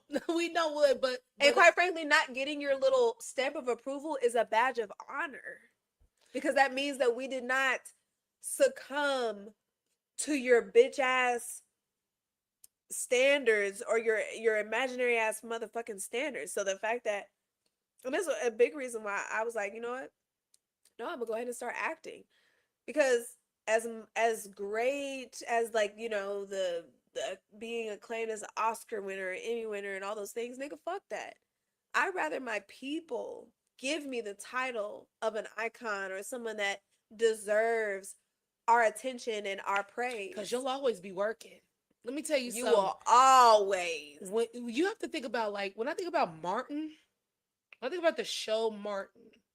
This is a Black man who grew up watching segregated television, who grew up watching Red Fox, who grew up watching Richard Pryor, who grew up watching and just names of Black exploitation, Black excellent actors that we don't know nothing about. Yeah. But they've been in the mix since the 60s and the 70s and the 80s, just being role after role after role, right? You think of what was that lady's name used to be on the show? Well, it wasn't Myra. Damn, what was her name? She dated Stan. Stan used to own the radio station, and his girlfriend or whatever, but she been around for a long time. That just is the testament to how we look out for each other. You know, we gonna make sure, because I grew up watching you, I respect you, I revere you, I can't wait to work with you. Like, I remember when Dope came out in the early 2010s, and Dope was set in California, with these black kids in high school and stuff. And when Stacy showed up on the screen as the security guard at the school, when I tell you the black ass joy that leapt out of our bodies, because in order to know the importance of why Stacy is there, you gotta go watch The Wood. It's These so are real black things that it's not so many people know about. layered. Yeah. It's so deeply layered being black, and and the pride Yeah. in the art that we Yeah. make, in Yeah. the music that we make, in the clothes that Yeah. we make. It's too much pride, you know. So I love how you said like you want to be like in the 90s type of movies. Yes. Like you I want to miss be those movies. you The wanna, Brothers, mhm, The Wood, yes, The Jackson Five. oh, Uh, uh, two can play that game. Here we go. Okay. Listen. Deliver us from Woo! Eva. Now we talking. All right, Who like can play that game? okay, soul food. Woo! All right, like where are the movies? But even with That before that, they got watered for down. the black movies that we have now, we still want that you know, we call it being black famous. Being black famous is lit. Bitch, okay. When I tell you, if I saw Braxton P. Hart in the Brig in motherfucking public, he probably hates the fact that niggas know him from the Jamie Foxx show. But I'm saying, oh, look, it's Jay. Oh my God. I don't know that man's name to save my life. But the fact that we grew up watching these fine ass niggas on Moesha and then all these other shows. The Real World. Okay, and then we see them grow up, be like, that's that one. Okay, because when I tell you, Darnell Wilkes from Girlfriends, the light skin one, not Flex, when just seeing him in For Color Girls before he did that terrible ass rape scene, I was like, oh, Darnell. Like, black people, we have such a connection to the characters, to the shows, to the movies. Yeah. You know what I mean? And it just, we will take care of you. Yeah. We don't need. What's Auntie name? Which one? Shit. When she didn't win for Black Panther. Oh, Angela Bassett. Angela. And then, like what you were saying, ooh, I'm actually going to touch on this on my final sip. Because, yeah, I'm going to touch on this in my final sip. Yeah. Anyway, but like shit like that. Yeah. Even Cicely Tyson. Yeah. Yeah. You don't give it to them while it's going on. No. It's always an afterthought. Oh, yeah. We're going to give it to this mediocre white person. But yeah, we liked what you did. You know what I'm saying? So with all that being said, excuse me. So like, honestly, with all that being said, like, honestly, we understand, like we said about Hermes and Dior and the Grammys and the Oscars. These are prestigious things that we deserve to win, that we deserve to be included in, that we deserve to campaign for. But when you think of the history of these establishments, Brands. and what hurdles have already had to be jumped to get there, it's like you get it, like, man, fuck this shit. That's why Monique was like, yeah, I got my Oscar, but fuck that shit, because they wasn't trying to pay, or they trying to blackball me because they try to placate you with awards so you don't complain. Exactly. So keep your mouth shut. Shut the fuck up, don't complain. No, you know what I'm saying? So we're just gonna give you this award. You know what I mean? So yeah, girl. I'm sorry, Mom. No, it's okay. Honestly, it's totally fine.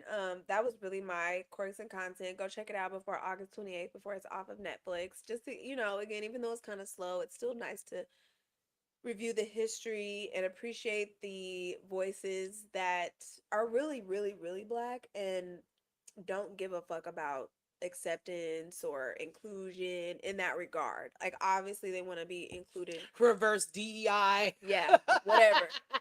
You know, it's just important, and the history is important, because while I agree we shouldn't always focus on it 100% of the time, we still need to be aware of it. And yeah, it makes a complete difference. And like you said, just it definitely is a testament to what we were discussing earlier in terms of not giving a fuck about these people's stamp of approval because we have these things or whatever, and then all of a sudden, no, yeah, that's the good black one. No.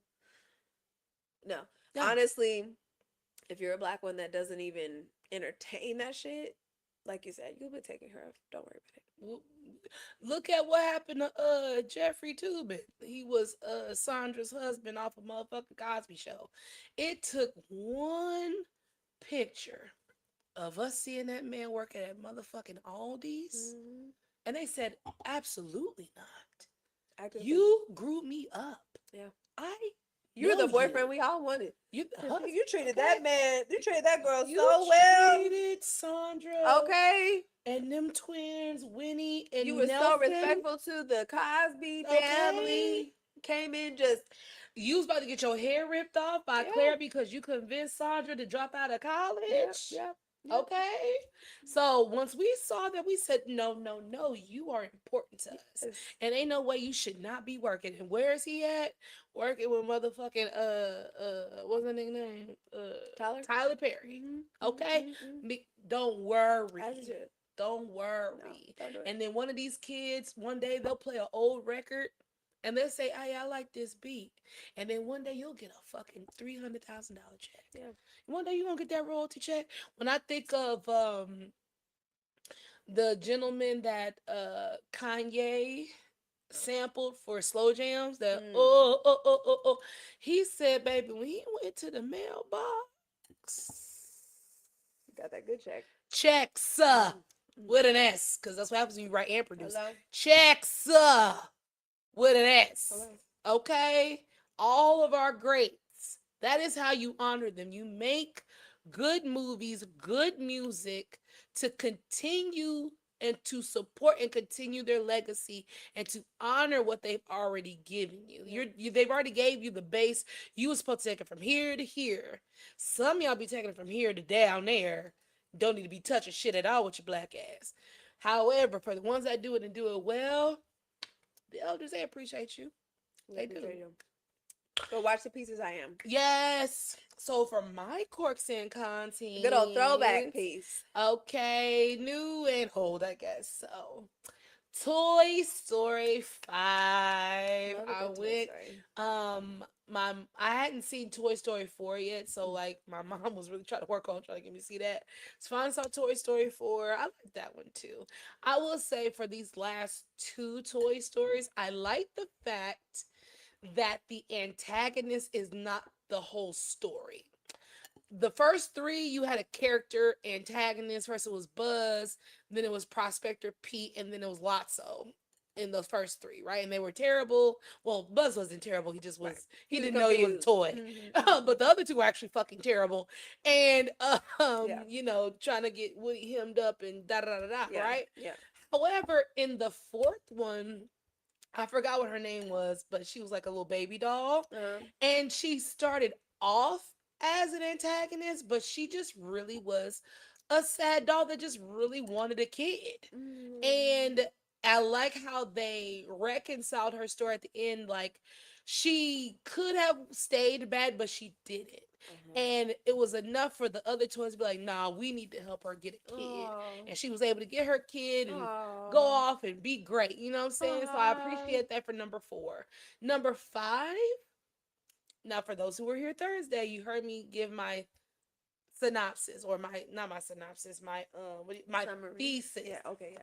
My thesis is that Toy Story 5 is not for the children. Toy Story 5 is for the parents. Yeah. Because as we all kids know, in front of that TV and that tablet. Look. We got a phone, we got a tablet, we got a laptop. Okay, we got a phone over here. Okay, we got all this shit hooked up, and your children are no different. And the reason why I say this is more a call to action to the parents and the children, because the way that the movie was, and it was actually really sad. It was so, but it wasn't emotionally sad in the way that Disney likes to pull your heartstrings. It was societally sad because it just was holding up a mirror. And also, keep in mind, gang, the first Toy Story came out in 1995. Ooh, 4 years old. Hello. I was 9. Okay? I am 40 years old. Jesus, 34. Okay? We have grown up with this movie. And to be those kids that used to play with toys. Yes. And now seeing that kids don't really play with toys. Toys R Us is out of business. There is no KB Toys, Do you know Toys R Us, Toys R Us? no Montgomery. If your mom took you to Toys R Us, bitch, what is going on? Stayed in there all day. Okay.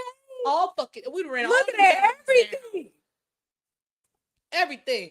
You when the fucking Sears catalog used to come to the Ooh, house. bitch, circling. This is Finger what I hut. would like The finger hut shit for used to come to the Christmas. house.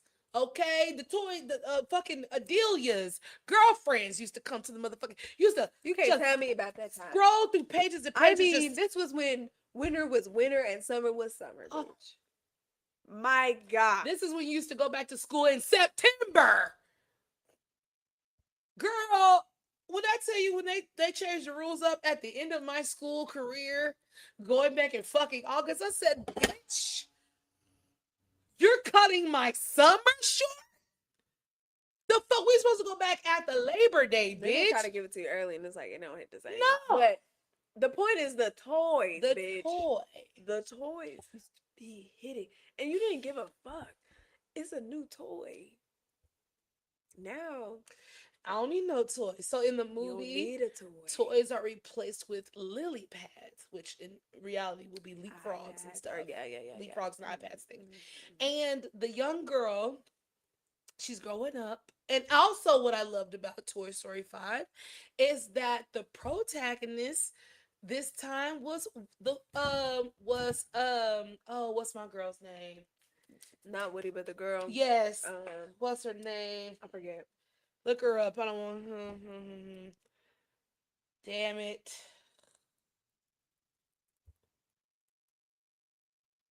Jessie. Good old Jessie. It was about and Because she was kind of crazy in 4 too. girl. Or was it now, 3? now this I don't is where remember. Disney come in with the tears, bitch. Jessie's story with her kid, and I'm not gonna give it away, but at the end she finds out like she meant more than she thought she did, and that part was just. Ooh, I'm about to tear up right now. That part was everything. Oh. And Did we get you a them, little tissue? yeah, I was just like, oh my God. Ah. I love that. That's But so again, it was sweet. about the girls this time. You know what I'm saying? And like finding because no matter how many screens you stick your child in front, they still need friends. They need the right friends. And that's another thing that I feel was to the parents in the movie. Stop sticking your kids in front of these fucking tablets because these tablets affect their self-esteem.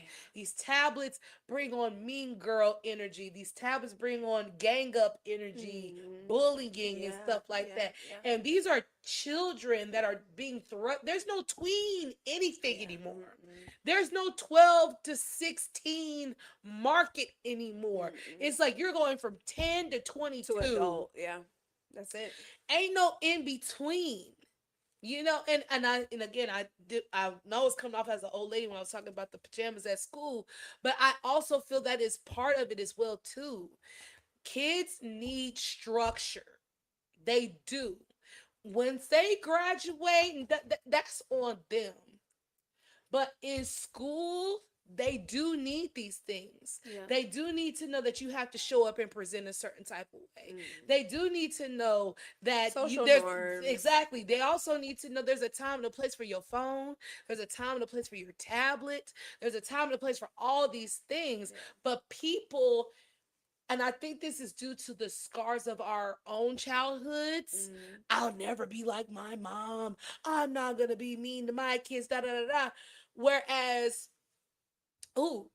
brings me to a point. Today I went to church, and school's about to start, and every year they like to pray over the children and all of the anybody that deals with maybe teachers, school bus driver, anything to do with the children, right? And he had all the kids standing up there, and he was told them the same thing. He said, when your parents tell you no, they are telling you no for a reason. They're not telling you no to be mean. They're not telling you no because they, like we say, we don't want to ruin your young black butt. We're telling you no because you don't know the dangers. We know the dangers. We've been there. This is not conducive to you coming back home safe to me. This is not conducive to you going out there and having a good time. I'll be the bad guy because you're alive. And I think that part of parenthood from the millennials on, because I'm going to blame us, because shit, we 40 fucking 35 plus, okay? That I believe has been one of the main core downfalls of newer parents. You cannot be friends with your kid. Mm-hmm. You have to be the bad guy. Yeah. You have to say no. There's always balance, of course, Right.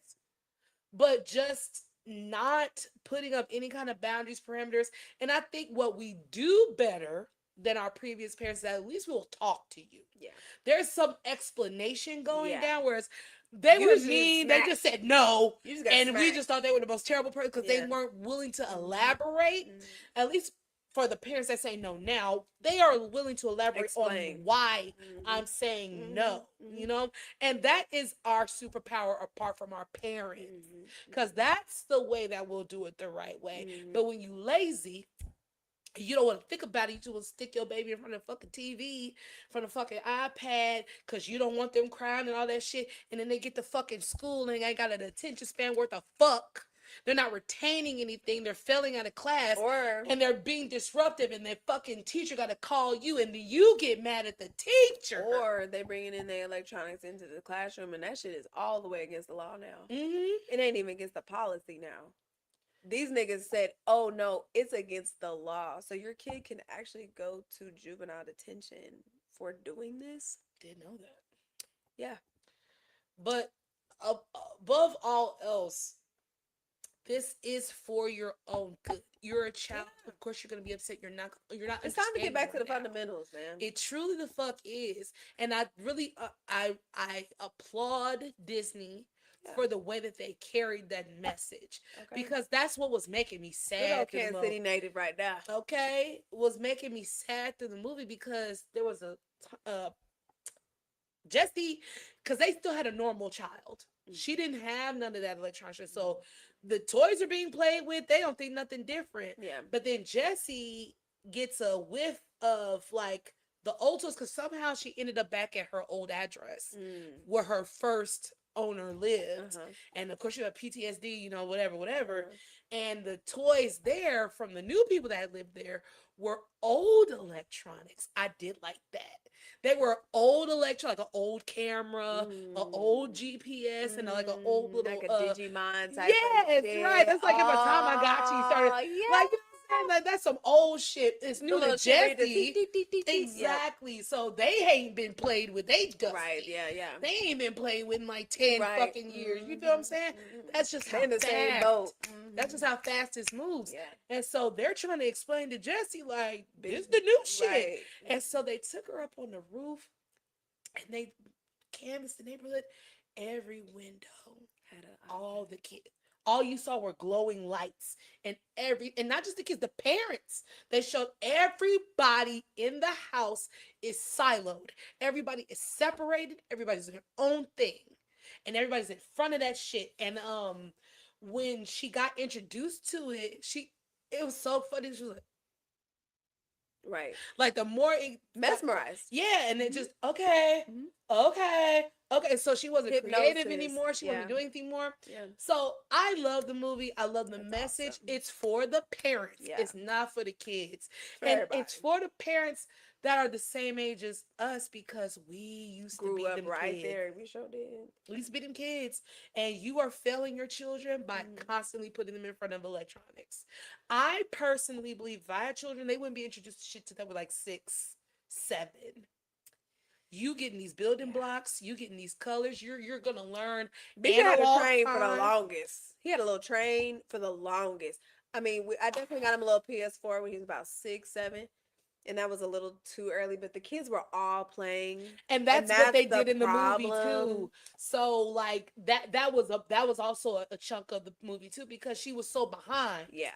So Lily Pad, the Lily Pad character, oh, I know what to do. She's like pressing on these buttons and got her signed up in a group chat and made her some friends. I just made her a friend in 30 seconds. And Jess is like, you can't make a friend that way. You it's gotta not play real with your friend Yeah. and stuff. She's like, I know what I'm doing. And then when the group chat backfired on her because she's a fucking child, like Jessie, she was just like, it's all y'all fault. Y'all growing these kids up too fast. She's what, 8, 9. Mm-hmm. There's no reason why she's not having imagination playtime. Right, yeah. Everybody's in front of this motherfucker. So when in Lily Pad's mind, which rightfully so, this is where all the other kids are. So we want to make her some friends. She need to get in the boat. So when you come, you finally get invited to the sleepover, but you're bringing your toys. Right, you're fucking You Jessie still doll. play with toys. Really like bad. yeah, y'all go watch Toy Story 5. That's so good. It was so good. They know how to make you cry, bitch. I promise you. They be like, bitch, like I said, here's a mirror. You fucking suck. Get your fucking life, okay? Be an active parent. Exactly. Get in your kid's fucking life. Stop putting them in front of a screen, bitch. I would say part 2 of my Corks and content. I think this is a shared Corks and content. Bitch, prime time. Oh yeah. Now, super excited for this. Y'all know me. I be passing on Corks and content. I believe it's September or something. Y'all know I be usually passing on Corks and content. I don't usually get excited about a lot. Usually don't watch a lot, but baby. Chris Hansen is being played by fucking Robert psychopath. Robert Pattinson, motherfucking Twilight. Cause you know I love me some Twilight. And the fact, like you can tell he studied that man's voice. I'm telling you, he sounded just like the nigga. That's why I had to tell bitch, I'm like, this was a real show. Like this nigga, literally, he's like, what would have happened if I wasn't here? I was like, you know how this looks. Nigga, this is very ghostly. Like, I feel like, nigga, because when they took that damn show off the air, I was pissed. You want to know why they took it off the air? Why? They took it off the main, I'll get to the main reason why they took it off the air, but the reason leading to taking up off of the air, because you know who they kept catching? Judges, police, firemen, politicians. Yikes. People, clergymen. Yikes. People in respect priests. People in like these respected positions for boys and girls. Cause they got some folks on some boy charges too. Okay? Some boy decoys, I should say, right?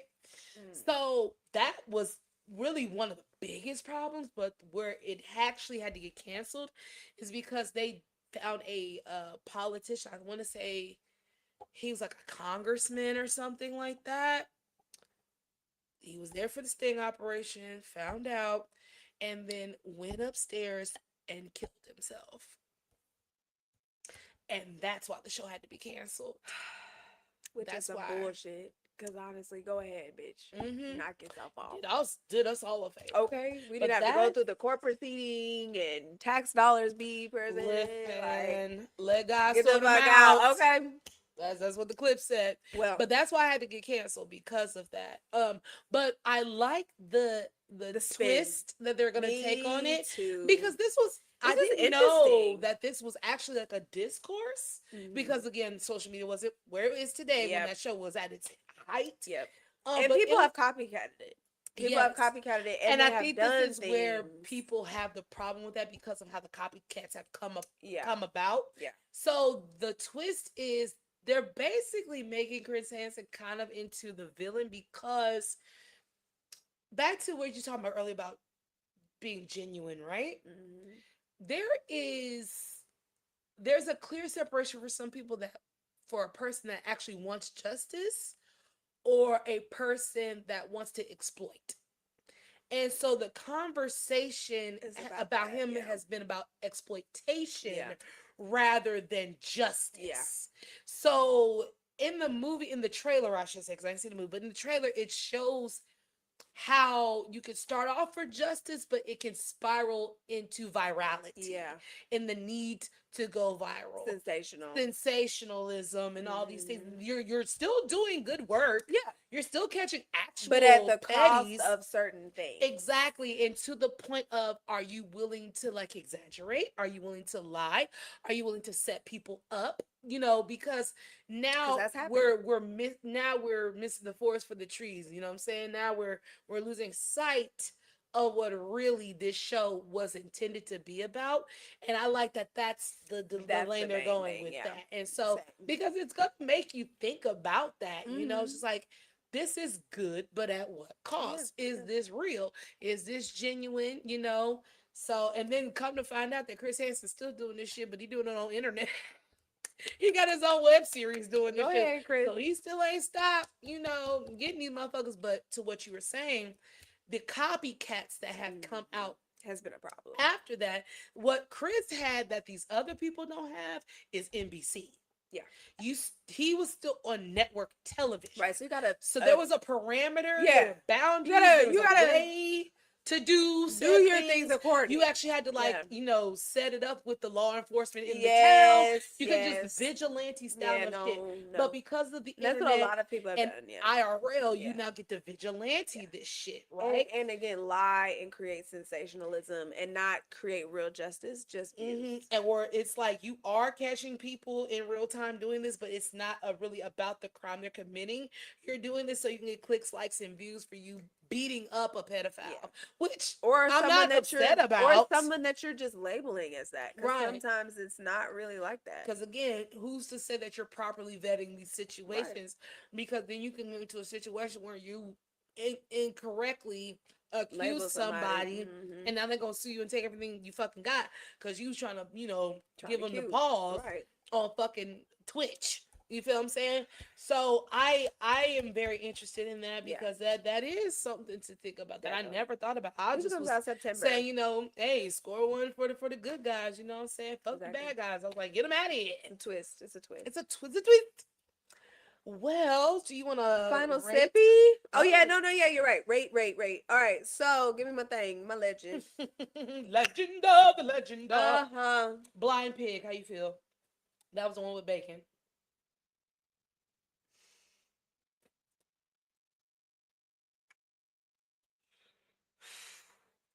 Because we had 4. We had 5. We had 5.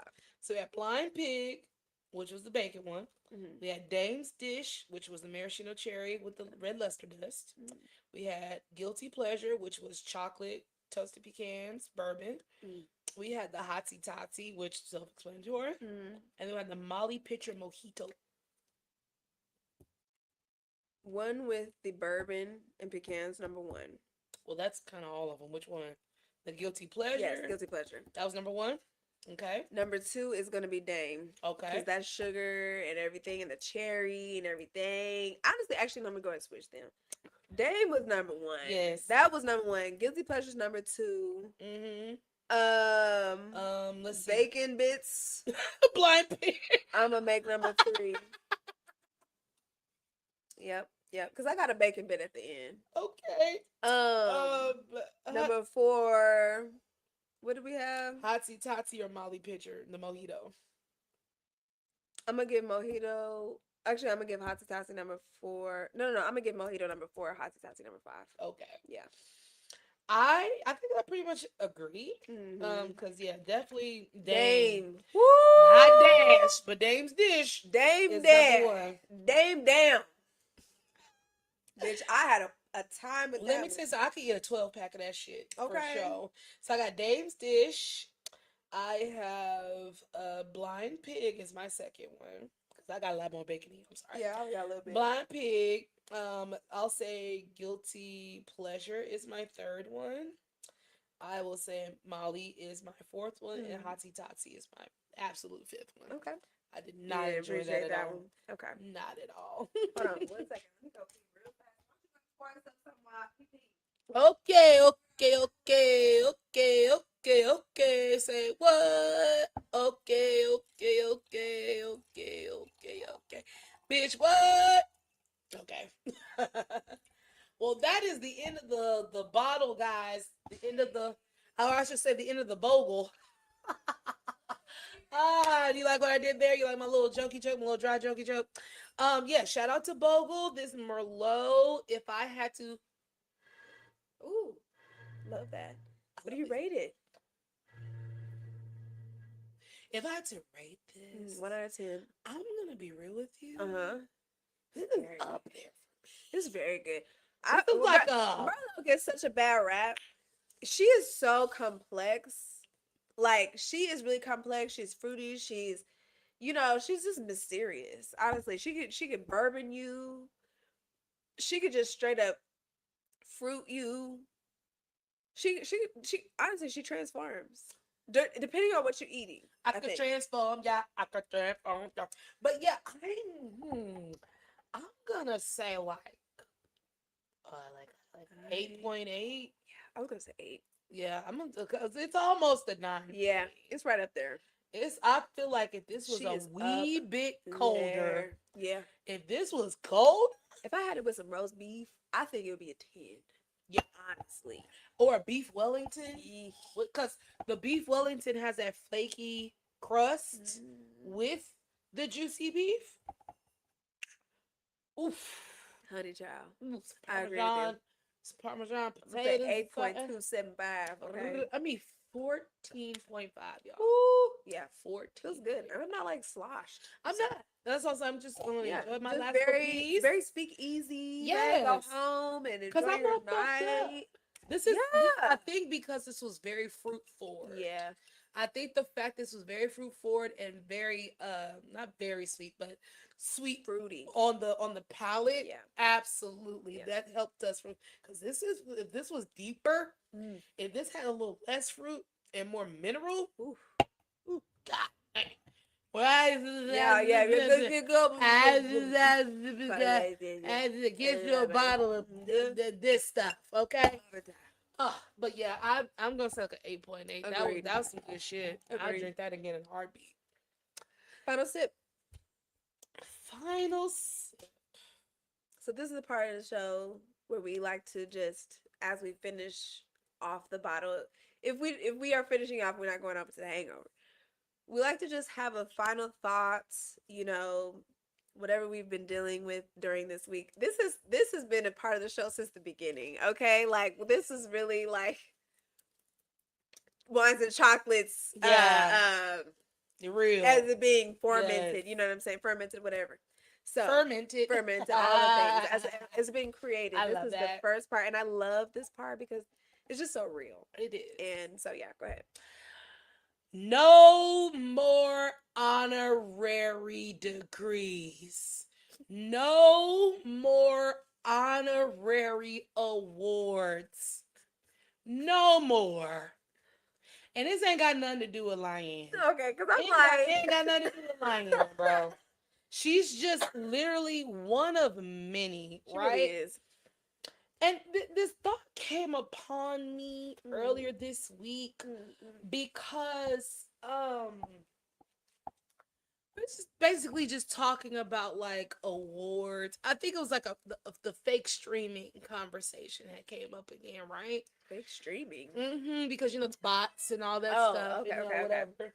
So like that conversation I think came on and it just really made me think about it because I'll be with you. If I was a celebrity, I would never want an honorary degree. Me neither. I would never want an honorary. It just kind of takes away from. That's my whole fucking point, bro. Yeah.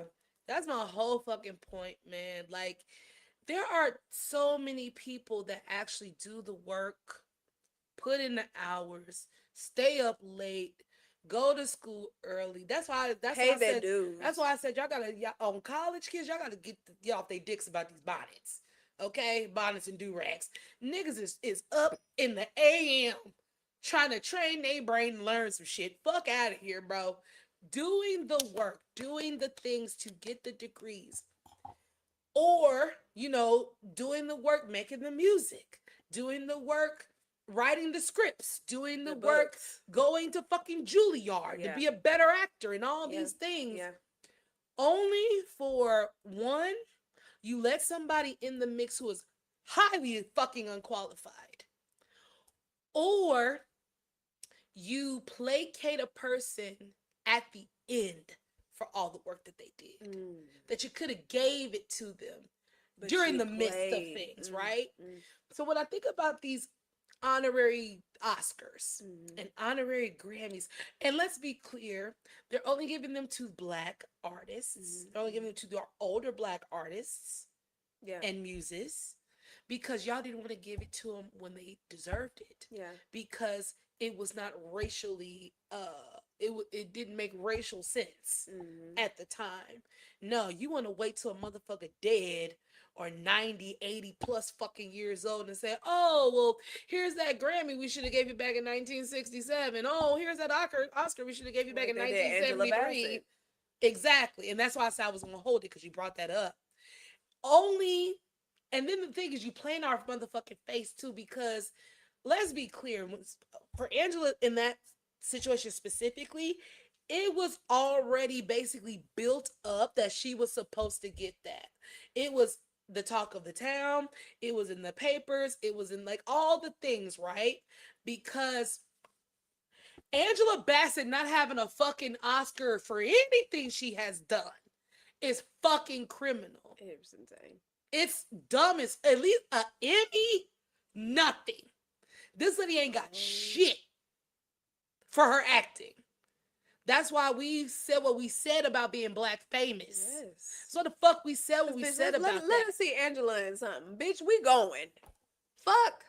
Because we know Fuck you talking about. that it's going to be good. And you don't want... we already know the acting, baby, we finna get her, Denzel. The range. Just whatever. We know what we finna get when we... Viola. We know what the fuck we finna get. Okay. Hallie. We know what the fuck we finna get when we go over there. Because we know what it is, right? But you don't give people the accolades that they're due when they deserve them. And then you want to placate motherfuckers at the end when they dead or damn near dead. They want to give them a fake degree. A fake award. And then on top of that, right? I don't believe you deserve an award because you can sing really well. I don't believe you deserve a doctorate because you can sing. And some of you can't even sing that fucking well. I don't believe you deserve a doctorate because you can sing. Unless you graduated from Juilliard or Howard or whatever the fuck in that concentration, unless you got a motherfucking tassel put around your neck for it, you shouldn't get one. Okay? Just because you was in a movie, philanthropy, all those things. I understand a key to the city. I understand a certificate. I understand a certificate of recognition.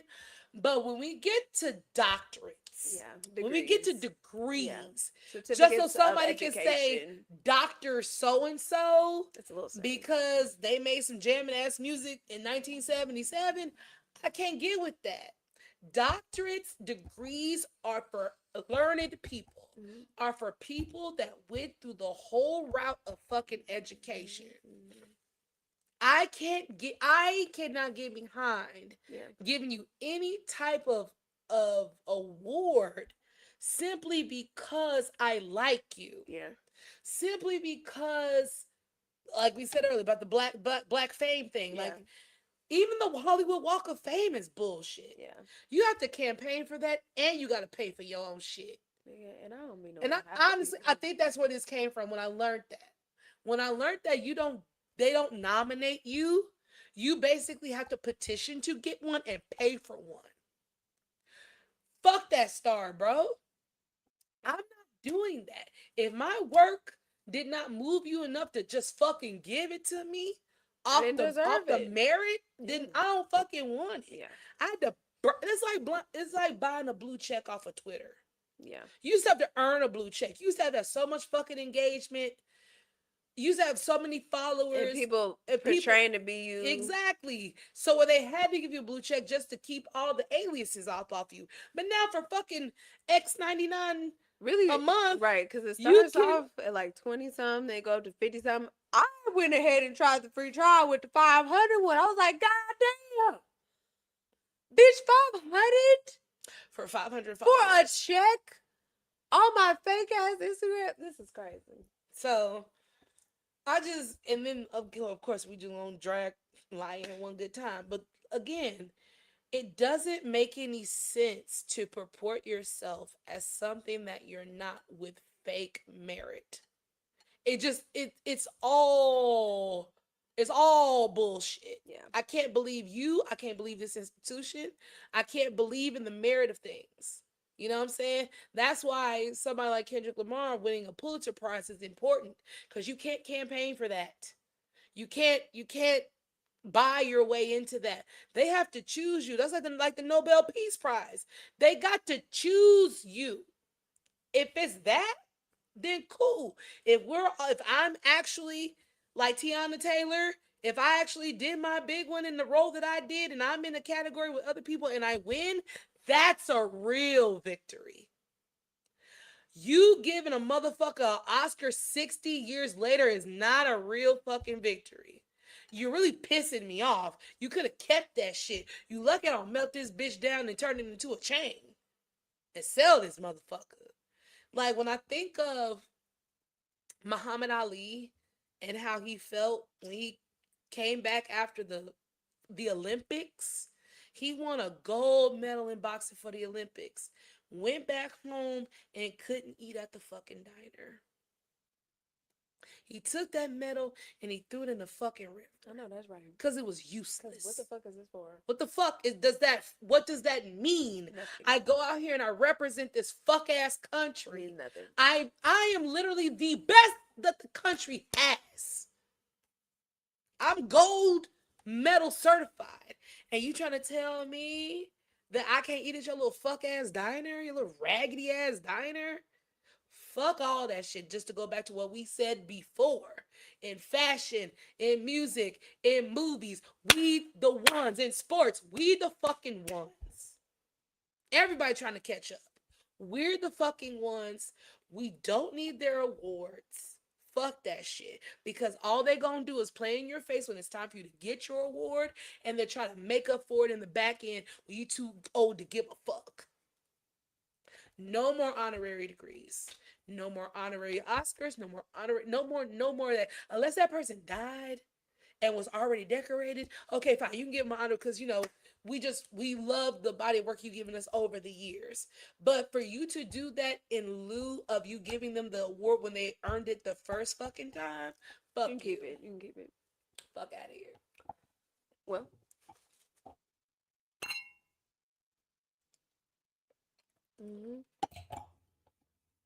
I agree with you, friend. I agree with you because it just really is a tier situation where you try to put somebody above somebody who doesn't earn it or doesn't deserve it and all the things, and it just creates confusion. And we know the people that we need to celebrate at the end of the day. So and the people that we know have put in the work. So I just wanted to say, did I say that Mojito was last? Did I say that? Mhm. Okay, I just wanted to make sure. I had another taste and I was like, yeah, bitch. Last. Anyway, sorry. No shade, Lisa.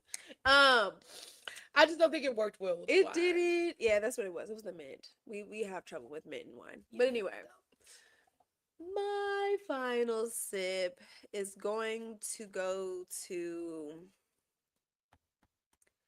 rejection is protection. Mhm. You know, it is. It doesn't feel like that at the time.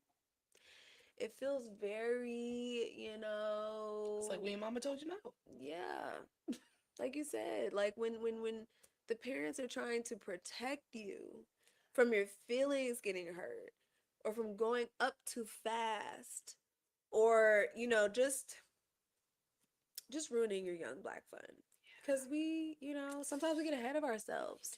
Sometimes we get ahead of ourselves and you are not able to foresee the troubles or the challenges that are coming before you when you're about to connect with whatever, do whatever, be a part of whatever. And when you're rejected from that, it's hurtful because you're sitting up there like, well, what's wrong with me? Can't I, don't I fit the things? Don't I, live up to the things? Aren't I good enough for the things? Whole time you are. Whole time you're more than good enough. But the issue is not you. Mm-hmm. Issue is not you. And so I encourage those that are on a journey of whatever, if it's entrepreneurship, if it's creating more friend groups, if it's, just whatever. the rejection that you're receiving is protection, and to take it that way and to take it with grace. Take it with grace, because that's hard. When you feel rejected, you want to lash out and say something crazy and all those things, but you just need to let God work on your behalf. Um, because again, what is for you is literally for you, and you don't want to miss that. You don't want to waste your time on the feelings and the disappointment and all this other shit of some protection of some shit that you really don't even want to be a part of. Whole time you got a whole situation set up for you to be celebrated, appreciated, wanted. That's the one. Okay?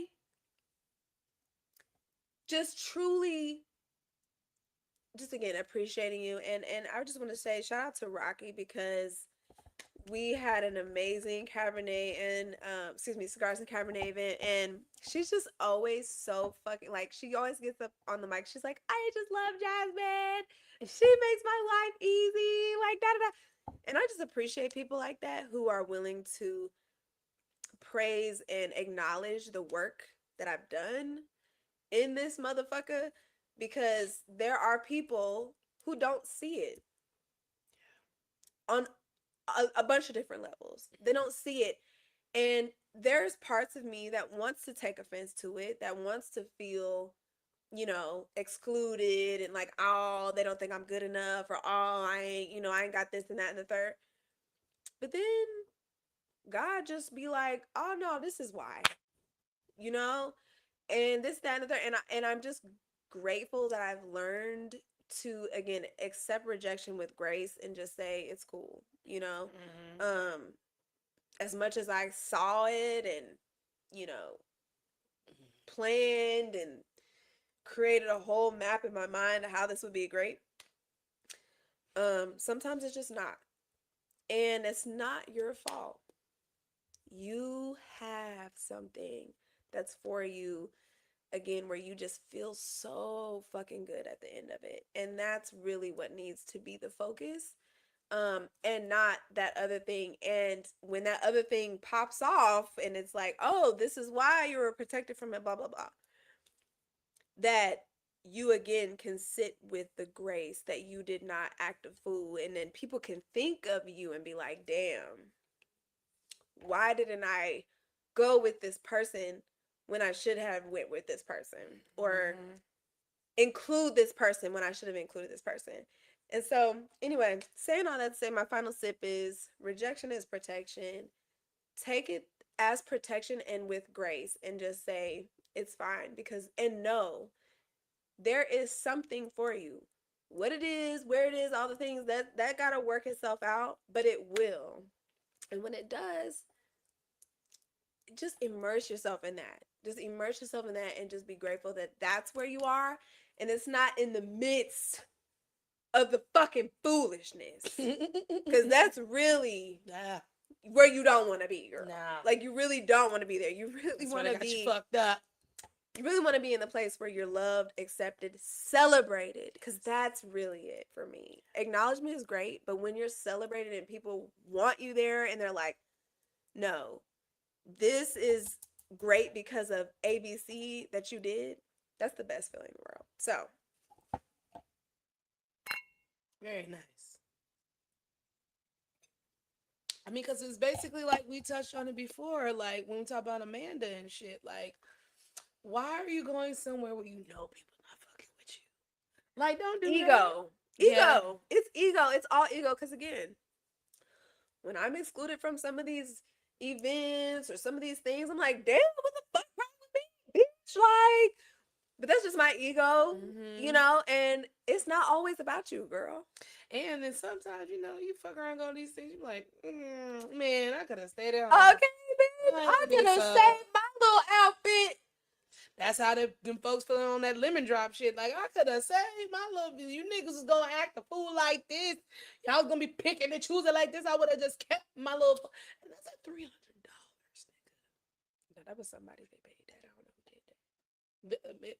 But the fact, even if you didn't pay much for the ticket, like the outfit, like the gas, nigga. Like you and somebody else's outfit. Like, Like, nah. we probably ordered food. Oh, go to. Anyway. And then a section and all this other stuff, only not to be able to get in. Y'all would have to see me. Ooh. Y'all would have had to talk Y'all to would have to see me outside, bro.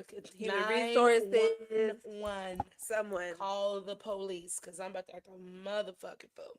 So yeah, I love your point. Yes, just go where you are appreciated. Yes, and celebrated. Go where you're wanted. And it's just a flow. There's no backlash or, adversity or, I don't know. And, like all this back and forth. Like, there's like, sometimes, you know what I'm saying? People want to sit up here and act like there's just so much confusion and so much questions we got to ask about the situation. It ain't.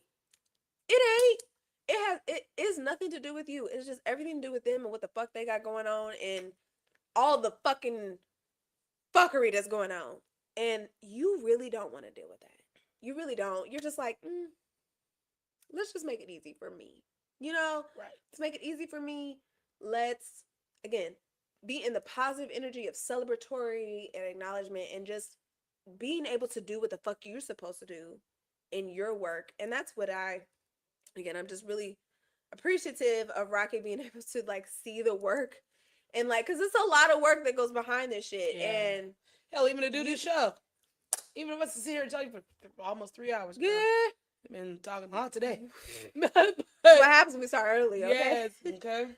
But could you just imagine, you know what I mean, doing all this fucking work and then there's somebody that's just like, nah, we not finna air y'all. You know what I mean? Like it's disheartening. But it's probably because y'all got some other fuck shit going on behind the scenes that we don't even need to be involved in. We're good. We are. We right, we got our listeners. Thank you. We got the people that care, that want to learn. Comment, you know what I'm saying? Like, share, subscribe, send us an email, whatever.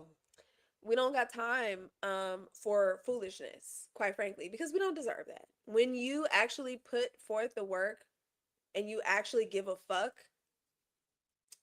you need to be missed with all that fuck shit. So when there is fuck shit amidst, sometimes you don't see it, and that's nothing but God to just be like, you know what? Don't even worry about that, girl. Mm-hmm. So rejection is protection. Be encouraged. Continue to do your fucking thug thizzle. Mm-hmm. And just, stay in the light. Because that's really where you need to be. Absolutely. So. Well, girl, that's everything. That is the motherfucking show. That's everything. And we went over time about an hour. Over time. Really, an hour and a half. But that's okay. Thank you a lot going so much for those who watched the entire stream. Shout out to everybody. Thank you for those who commented, like, share, subscribe. Thank you to Mr. Salted Pickle. Yeah, for the recommendation. Yes, we will be watching our email. We will be waiting for that recommendation. Who knows? It might be next week after next. I don't know. Well, it might be next month because we already got the wines for this month. Okay, well, yeah. But anywho, but we back. As you see, we had a lovely vacation hiatus. But we back. We back, baby. Tuesday, Thursday, Sunday. Those are the days. Yeah. Make sure you visit the Wines and Chocolate Show.netlify.app. Yes. Make sure you go on there and check us out. Send us an email, please. We love to hear from you. Check us out on our lovely website.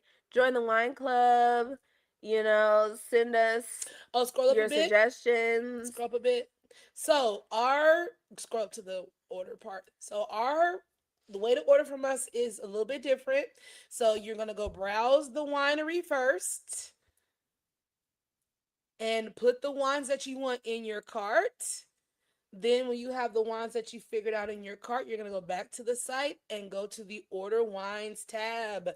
And you will fill this form out. It will be encrypted. Make sure it is encrypted when you send it to us because there is sensitive information that will be necessary. And we will make sure that it stays encrypted. Okay? Your card info. We got all things. We got to put it in manually, but that's okay. We're getting to a place where you'll be able to put everything in digitally and all things. But for now, support. And also bottles, custom bottles with that too. Oh, Well, see, yes, and we have custom labels as well. So all you people that throw events, baby showers, bridal showers, blah blah blah, where people can drink, hit us up, okay? We need to get with old girl and get our custom glasses Glasses. too. Hmm. Shout out to her, cause child, whew, It's been a lot. it's been a lot going on. A lot. But this, fall, winter, got a lot of things Got a lot of things. in the pipeline for you guys. So make sure you like, comment, subscribe. We on Apple, we on Spotify, we on YouTube. We're on all the things. Basically, RSS is helping us out. Shout out Okay, to so them. we are anywhere that you get an RSS feed. Yes. Okay. We love you guys. My name is Jasmine J, aka the Wine Goddess. I am Kiki, the Countess of Cabernet, and this has been Wines and Chocolate. We're gonna see y'all Tuesday. See you guys next time. Bye.